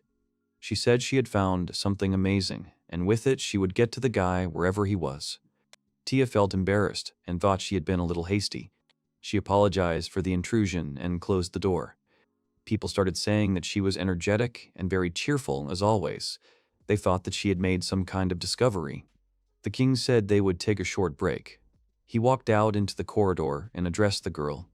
The man said that she was even more energetic today and asked what was wrong. She said that she did not want to ruin the meeting and asked if he was free. The girl also apologized to him. Tia asked him to look at the document. She said it was a fantastic article. She wondered what kind of person the author was. Alexis said the author was really talented. The heroine said she wanted to borrow the article for a while. She asked why he needed armor. The man replied that the place he needed to examine could be quite dangerous. He said that it wasn't like any trouble could cause him any trouble, so she could take the article. Alexis added that the original was in safe storage. He asked her about the new discovery. The main character began to talk about the use of the theory and method that she had abandoned. She said the rest was a secret for now, and she would tell if everything went smoothly. The man said he was looking forward to the results. Tia said to trust her because she will conduct a successful experiment. The girl thanked him and said that it was time to give it her all. She said she was starting and wished him luck with his royal affairs. Alexis said she was always cheerful. The man was apologized to and asked to take his time. The girl said she wanted to ask something. The truth is, she found a non-obvious way. This is just a theory, of course, but if she really applies it, she can go beyond the world and find the guy wherever he is. However, she needs to be placed in an area rich in atmospheric mana. There is only one place that fits this description. It is the Demon Lands. Alexis and Gonzo are already in their places. They are doing what they are supposed to do. So she can't bother them anymore. That's what she wants, so she'll do it herself. She has tried many methods over the past 10 years. And even now, she doesn't know if her plan will work or if it was all in vain. But she refuses to give up. Ed will still remain in her heart. The man said that he had not seen the man for a long time. The king thanked him for coming. He asked him not to thank him because his duty was to protect the land. He also took some fighting monks with him. The king thanked him and said that if he could clear the miasma there, it would be the first step to creating a teleportation gate. Gonzo said he can't believe he'll live to see technology like this. Alexis said it was all thanks to the girl, and she was the one who made the discovery by reviewing one study. The man said she was supposed to be back 3 months ago. Alexis confirmed this, but added that Tia had left again, saying that some thread led to the guy. Gonzo said he only gave her a few parting words. The king said he wished she would rely on them a little more. It was true that they had a burden of responsibility and could not move as freely as she could, but even so, they shared the desire to meet Ed again. He said that she shouldn't put the responsibility on herself alone. The man said that she enjoyed it. Gonzo said the king was wrong. The girl was in the same boat with them, and she was just in her place, just like them. So she can devote herself to finding a boyfriend without a care in the world. A helping hand is not the only way to help her. Alexis said that even though he had become a king, it seemed he still had a lot to learn. The man laughed and said that was life. He began asking where the girl was. The king said that when she arrived, she took the research and ran away. Gonzo said she was in a hurry. The king said he had thought of it too, but that was her. She couldn't sit still with an idea in her mind. The man said the girl hadn't changed at all. But Alexis had to know something. A girl came up to them and asked if they were talking about her. They told her that she had come just in time and they had just started talking about her work. Gonzo said that they hadn't seen each other for a long time and that she looked great. Rouge replied that she welcomed everyone except Gonzo. The king asked if she knew how the girl had obtained her research. He added that they were just wondering what her goal was. Rouge said they didn't even know that, so she would gladly tell them on the condition that her research budget be doubled. The king said he wouldn't agree to that. The girl said that if he was talking about a favor, he should be more modest. The man replied that her job was to report on research results, and if she wanted to double the budget, she had to go through the proper procedures. Gonzo asked them to calm down. He asked the girl about the study. He said he would take her wishes into account, so she should tell him. Rouge asked if they had read her study.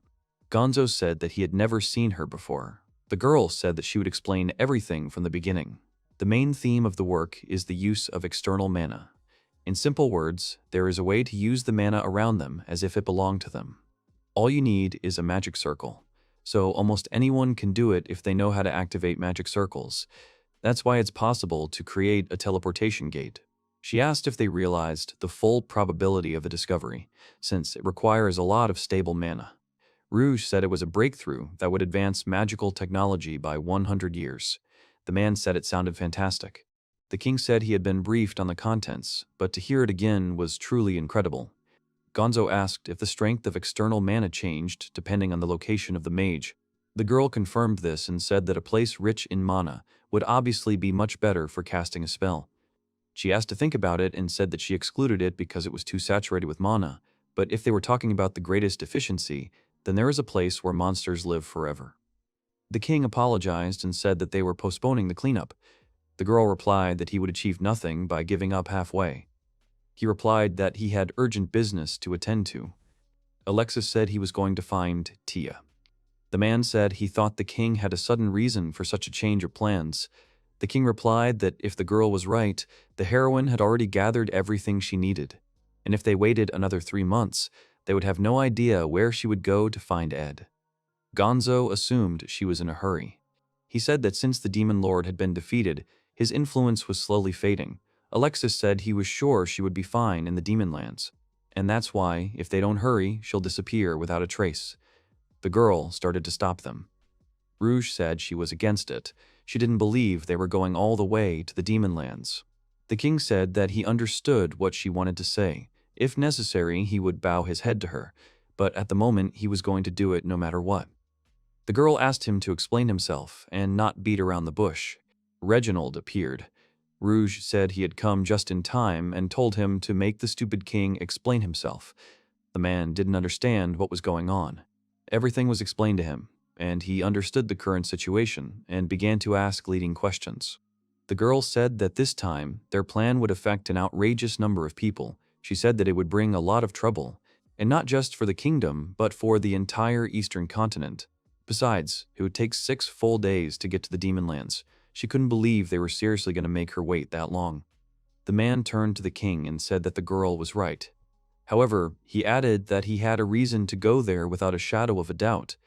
Alexis replied that this time he wanted to do it no matter what and see his friend. He said that his friend was going on a journey. The girl said it was a completely selfish reason. Gonzo said he was only asking for a well-deserved reward. The man said that saving the world because of his duty as a hero, Alexis had every right to do so. He asked for his reward now. This is the wish of a true hero who will hear everyone's prayers. Gonzo said that he would of course go with the king since he too had not yet received his reward. The girl said that the two of them would do whatever came into their heads. The man wished them fair winds.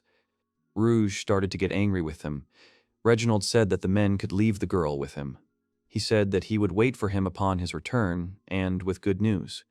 The king said that they would leave immediately. Rouge said that's why she can't stand men. No matter their age, they act like children. The man said she was right and laughed, but he thought it was normal. He said that heroes who always fought for the good of others pursue their selfish desire for the sake of a friend, and the fact that he believes in the correctness of the decision made makes him truly happy. The king began to list the names of his indispensable comrades. He thought he understood that their paths could diverge, no matter how warm that fire was. If it's time for the embers to burn out, they will go separately, so at least for the last time, he wants to see her. So, he has no regrets. Gonzo asked Alexia to look ahead. The man said that the giant trees were different from the surrounding vegetation, and he clearly had a hand in this. The king said it was the girl's work. The man noticed smoke ahead. She was surprised that he came to her and asked them to wait a minute. The girl ordered the bird that she did not need to worry. She asked her friends to go inside. The girl asked them to make themselves at home and said that the place was small. It was quite cozy. She said that she had built the place with magic and asked how they had gotten to her so quickly, since they had only just received her letter. The man asked what letter they were talking about. The girl said that if they had not received a letter, then she did not understand why they had come to her. Gonzo was there to help set up the teleportation gate. She said that would make everything work as it should, and the theory was correct. Tia was sure that everything would go well, and she was already convinced of everything. Those trees that they saw from above were her work. And it took effort, but the result was worth it. It's a special kind of tree that accumulates the surrounding mana. This house is built from them, that's why it all worked. Gonzo suggested that these trees were the connectors of a large network. The girl confirmed this and said that they use the mana accumulated in them and connect their roots. She can obtain one huge magic grain. Almost all the mana will be gathered together, allowing her to reach the place where Ed is. The girl said that the preparations were already completed, so she sent the letter because she wanted to say goodbye properly. Gonzo said her efforts had paid off. He asked when she would be leaving. The girl suggested tomorrow. The man said she was in too much of a hurry. She replied that they had already met. Tia said that the two of them had their own responsibilities. So she said it was time for her to go. The king said he was no match for her. The man asked if they could chat all night long. The girl said they hadn't done that for a long time. Alexis said it was late, but she said everything was fine and she was full of energy. Seeing them sending her on her way with a smile on their face, she asked if the guy was happy or angry, and either way she just wanted to see him. Alexis asked if she would take care of him. The girl answered positively. There was a place where they found the boy's sword. She replied that it was the place where his last trace was found. The girl thinks that this place is closest to where he is now, so she is going to activate the magic circle there. The man turned to her and said he wanted to give her something. He replied that it was just a parting gift. It was a pendant that the investigation team had found while searching for the holy sword. It wasn't much, but it had healing powers. She wasn't sure if she could take it, since it was too valuable. The king replied that he and Gonzo had it, and she would need it, since she was traveling one. The man said that it was made by one of their craftsmen. It was top-notch, but not as good as what Ed made for them. Tia thanked them. She said that she was definitely ready now. The girl asked her friends for their opinion. She was told that she looked perfect. Tia thanked her bird and asked it to take care of herself upon returning to the castle. The girl thanked her comrades. She thought that they were her best friends and comrades, who always supported her. Tia said she was leaving. Saying goodbye is not the end, but an important step to move forward. Alexis asked me to say hello to Ed. A flood of memories washed over the girl, and she thought they were alien. Her soul seemed to be screaming that this was not a dream. These were her memories. The girl said to turn her wish into reality, take away her past, future, and everything she has. She didn't understand why she was moving away. The amount of mana was not enough. The girl asked the guy to extend his hand to her. Tia said that this time it was her turn to extend her hand. He changed the past, and she will give him the future. The girl said that she finally found him.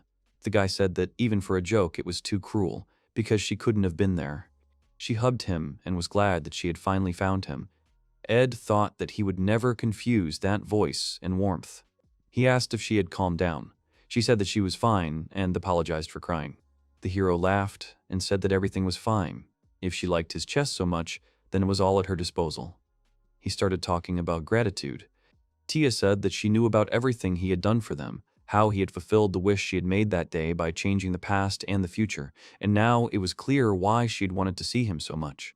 She thanked him, but said that because of her, his future had changed. He stopped her and asked how she knew about it and how she ended up there. Ed asked her what she was thinking. She had been looking for him for 10 years. Moreover, she decided to teleport to him with a low chance of success. She could disappear with the slightest mistake. The hero did not understand why she did this. The girl replied that it was because someone had disappeared without a trace, without telling me a word, but this time she had caught him and would not let him escape again. Ed felt a slight tremor in her hands, and he knew she was still the same. Tia left everything behind to find him. That's how determined she is. In this case, there was only one thing he had to tell her. He thanked her and said that he was very glad to see her again. The girl began to hug him tightly. She said that, before she arrived, some memories had found a place in her mind. It was a sad memory that she had survived, deprived of. They were left alone, surrounded by an army of demons after they had driven him out. Well, now everything was different. Their comrades lived, and the world was at peace, and all thanks to him. The hero told her not to be stupid, since it was the result of a common effort that led to this. Ed said he only helped a little for his own benefit. The heroine asked about the place they were in, as it was an unusual world. The guy said it was a long story. The girl asked him what he was thinking about. She was surprised that he was banished from 100 worlds. And, upon achieving success, he simply gave up everything to start from the very beginning. Tia asked him why he needed all this. She apologized and thanked him. The girl said that she would go with him on a journey through the worlds. He asked if she would be allowed to do this. The hero asked if she was sure she didn't want to go back, since her comrades might be worried about her. She asked him not to worry, since everything was thought out. She had already said goodbye to everyone, although she had initially planned to go back, but changed her mind when she saw him. She knows that if she leaves him, she will regret it for the rest of her life. The girl said that she was doing it for her own benefit, just like him. She didn't want to leave him and wanted to travel with him. Of course, if he really doesn't want to see her around, she'll think about it. She asked if she could be part of the wish. He said that she was extremely demanding today. Tia replied that she was a very greedy woman. Ed said he understood it, but there were a few circumstances that could cause difficulties. The ability to travel between worlds is not his, so he doesn't know if he can take it with him. She said that she had always been interested in the glowing ball. He still glowed. The heroes thought that this ball was unstable. The girl guessed that the crystal ball gave him powers. The guy confirmed her guess and said that he could get new powers if he touched it while it was shining. He did not understand what it was reacting to. The hero asked the girl to touch him. Tia didn't understand what was happening. Ed started asking how she was feeling. She said she was fine, but was surprised. The girl said that an inscription appeared in her head and a feeling as if she had some powers. The hero began to ask about her abilities. She replied that if she holds a person's hand, she can go to another world with him. Tia said it was amazing, just like his. She said she felt warm and comfortable in her body. It meant she could travel with him. The guy didn't understand what was happening and thought it was a coincidence, although he quickly dismissed the idea. This was the rule from the beginning. In other words, he did not outsmart the system, he simply acted as it intended. Everything that happened was God's plan. So, if he had not changed the past, he had been walking the same path all this time, but he did not understand why God would force him to walk in circles. The true goal is to save each of the worlds. If so, then there must surely be other ways. The girl asked him why he had become quiet. She thought that she had done something wrong. After all, the powers should belong to him. The hero thought that he knew nothing about the prayers of God. This was the best future he could hope for. He said that whoever gained the power, the outcome was not changed. The hero said that they were going together, and he was counting on her. The girl said it would be a lot of fun, and she couldn't believe she could travel to different worlds. The guy said it wouldn't be that easy. Tia said that as long as they are together, they can handle anything. He said that time passed differently there, so they could take a rest, and asked if she was ready to go right now. The girl replied that she was fine, in fact, full of strength, and so charged that she was ready to go. The guy said that he would take her hand and not let go. She said she wouldn't let go of his hand even if she asked. The guy thought about the fact that in this cold and white world there was someone else who was so warm he couldn't let go of it. Even as a reward for saving the world, this is too generous. The girl wanted to ask him another question. She asked him where exactly they were going, and the guy replied that she would find out soon. The hero said that they had arrived. It was another world. The world was different from theirs, and not like the previous one. They were asked why they were there. The creature asks them what they are doing in such a place since they are without fur, since this territory belonged to the furry ones. The guy asked her to stand quietly, as he could handle it himself. The hero greeted the creature. The girl pounced on him and said that he was very cute and fluffy, and the animal began to ask to let him go. The guy asked the girl to let him go, and not to be so rude to the first person she met. Ed said that this is a very important creature. The hero said they were very sorry. The girl apologized to him and said that he was very nice. The guy said that all was not lost, and asked to leave it to him and said that first he needed to apologize. He said they had never met their kind and asked to forgive them, and they really were very sorry. The girl also apologized and said he was cute and had very beautiful fur. She said she couldn't help herself and hugged him. The little animal said that nothing could be done because he really did have a good laugh. The creature couldn't believe that he had such good fur and said that it was good that he had a kind heart, and that's why he forgave them. The heroes thanked him. He said Ed recently called him a hero and asked if he knew about him. The guy said that despite his small stature, he was a great fighter. It was clear to him at first glance that he was a candidate for heroism. He assumed it was Waffle, and he was right. The hero said that they were adventurers who came from the human kingdom to test their skills and introduced themselves. He said he wasn't actually on the hero selection committee, but he didn't think he'd be able to meet the real candidate. The guy said the more he looked at him, the more he realized he was a real hero. He said it was like fate that they met him there. Ed asked him to let them accompany him on his journey. The creature said that it was quite difficult for the hairless to get there, and since they got there together, it was fate. Waffle said they could stay with him for a while. The guy thanked him and said they were very happy about the opportunity. The little animal said that even though he had no hair, he understood everything. He said that, in that case, there would definitely be no problems. Waffle asked them to follow him, and the girl did not understand what had just happened. The hero replied that it was the culture of their people. He extended his hand palm up to show that he was the younger, and he placed his on top as the elder. The girl said that this is a unique culture, and they are definitely in another world. The hero said that all beastmen are unique inhabitants of that world. The girl said that she was completely confused. They were bipedal animals, or a mixture of man and beast, that is, a hybrid. The guy said that this word was strictly forbidden to be pronounced, because people use the term beastman more often, but for them it is an offensive term, since it meant that it was a beast that could never become a man. Waffle asked if they had a hunting permit, but the hero replied that they did not. He said that then they would have to pay for admission. Before the heroes was a city of beast people. The inhabitants of the city began to discuss them.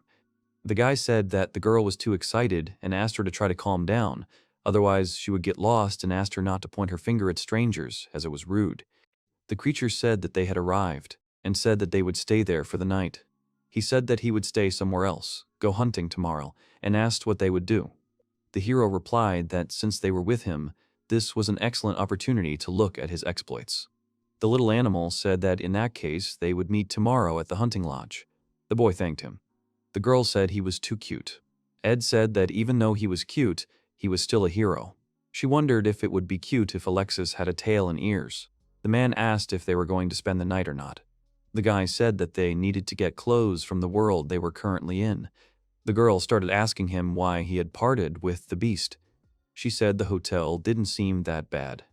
The guy replied that it wasn't that he recommended them a cheap hotel because of their financial situation, he just allowed them to accompany him, but they were not his equals. That was why tomorrow was important. Beastmen valued strength. They had to prove themselves to be accepted as comrades. It wasn't the waffle itself, but the problem that world was facing. The girl realized that the relationship between people and faiths was bad. The hero said that the country they were in was sandwiched between the human countries in the east and the territory controlled by the demon lord in the west. He asked her to guess what problems might arise from such a location. The girl said that direct attacks from the demon lord's army might occur. The boy confirmed her words and said that the country was desperately fighting every day to prevent the invasion of the demon lord's army. And human countries do not move towards direct attacks from monsters as long as the country exists. Since they do not suffer directly, human countries greatly underestimate the threat from the demon lord's army. They seem to provide some material assistance, but for the beastmen who shed blood, these are very unfavorable conditions. In addition, although it seems to be only a part of people, there are those who look down on the beastmen, considering them a convenient shield that protects them for small money. Tia said that it was outrageous. The boy replied that no matter how much the beastmen disliked humans, they could not ignore the demon lord's army, or their country would be completely destroyed. So the beastmen continue to fight, even if it ends up protecting human countries, which they don't like. Human countries become calmer. Beastman receives even more wounds, but people do not understand their pain under the pretext of frivolous battles with the army, the Lord of Demons. a country of inhuman beings begging for handouts, and a country of cowardly people buying warriors for a pittance in their lives. Such a difference in views worsens relations between both countries. And as can be seen from what the Beastman said, those who constantly fight also discriminate against weak people who do nothing but hide, calling them hairless. It's so ingrained in the culture that they say it without much malice. That's how cold the relationship between the countries has become. If the demon lord is defeated, the next war will begin between humans and beastmen. The girl asked if they could do anything about it. The guy replied that it was difficult because the problems were at the level of the state and the peoples. They were strangers and could not do anything. She replied that the hero saved their world, and he succeeded. This means he can help this time, too. The guy replied that the world was saved thanks to her and the others' efforts, and he only helped a little. He said that the world is saved by the hands of those who live in it, so this time they will help a little together.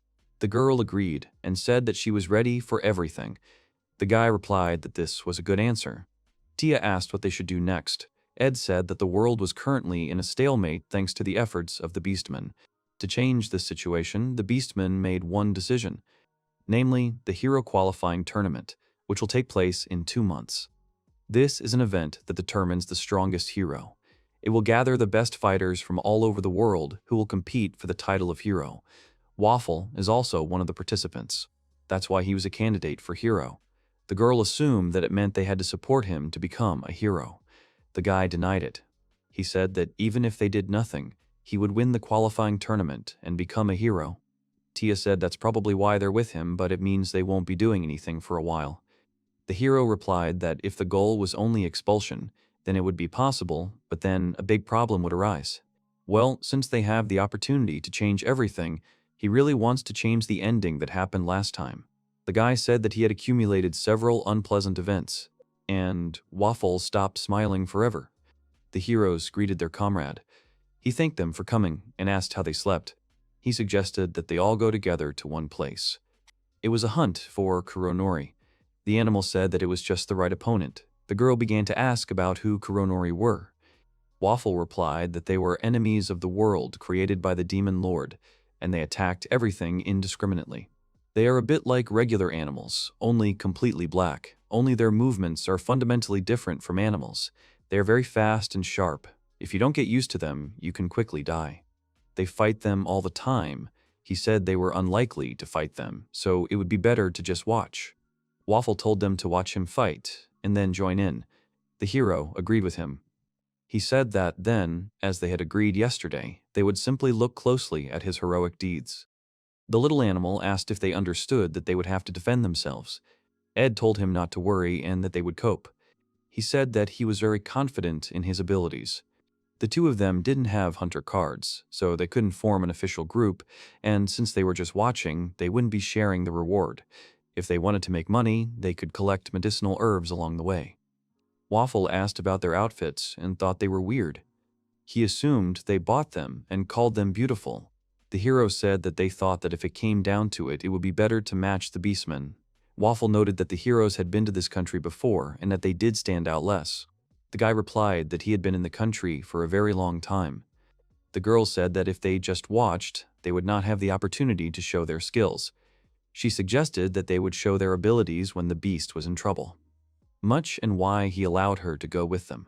Tia suggested that it was to please and gain her trust. The hero replied that he did so the first time. Well, he's doing it for someone else now. Waffle asked them to be quiet, since the monsters were there. He asked them to hide. The hero said that he was not praising him, but was telling the truth, and it was not flattery. He was really strong. Tia said he looked like Gonzo. Their new friend killed the monster with his bare hands. The guy said that the observation was over, and he needed to show himself. He used the earth hand skill. The hero said it was impressive. Waffle said it was amazing. The guy said the girl didn't read the spell, and she didn't use the sword he gave her. She said that after his disappearance, there was a lot of training. He praised her. The girl said to praise her more and said that in fact it was thanks to the special bracers. Craftsmen from the Eastern Kingdom created them by studying the weapons left to them. They conduct magic, forgive the reading of spells. It was limited though, but it was still impressive. Waffle said they were both strong. He apologized to them for underestimating them. The girl asked him not to take it, it's in his head, because she also underestimated him when she hugged him. She asked to get acquainted again. Waffle said that it was better to be friends with such strong warriors. The hero asked about them. The girl easily dealt with the monsters. Her comrades were surprised by her abilities. She easily absorbed the monster's power into the hunting card. The hero said that if they were left, they would disappear. In about 10 minutes, the monsters would simply disappear. He said that you then simply show the card to the administrator of any hunting lodge and receive a reward in accordance with the absorbed power. The girl said it was convenient and asked if they could make hunter cards too. Waffle said they usually couldn't, but if he recommended it, they could probably do it. The girl was happy to have received a hunter's card. The little animal thought she looked happy. The boy laughed and thanked him for it. The beastmen guessed that they both wanted to go with him to the hero selection tournament. They confirmed it. He said that he had seen their skills. Now that they had certificates, he had suggestions. Waffle asked if they wanted to officially form a band. The hero said that they were very happy. The little animal said that they were so strong that he wanted to become a comrade and distribute the reward correctly. The girl said she was very happy. The beastman approached her and was very negative. She apologized and said she was a little nervous. The beastman started attacking her, and she thought that the relationship between humans and them was so bad. She remembered the words that if the demon lord was defeated, then the next war would begin between humans and beastmen. The hero apologized for his companion. He addressed the creature by name. Dobin said that his name should not be used so familiarly.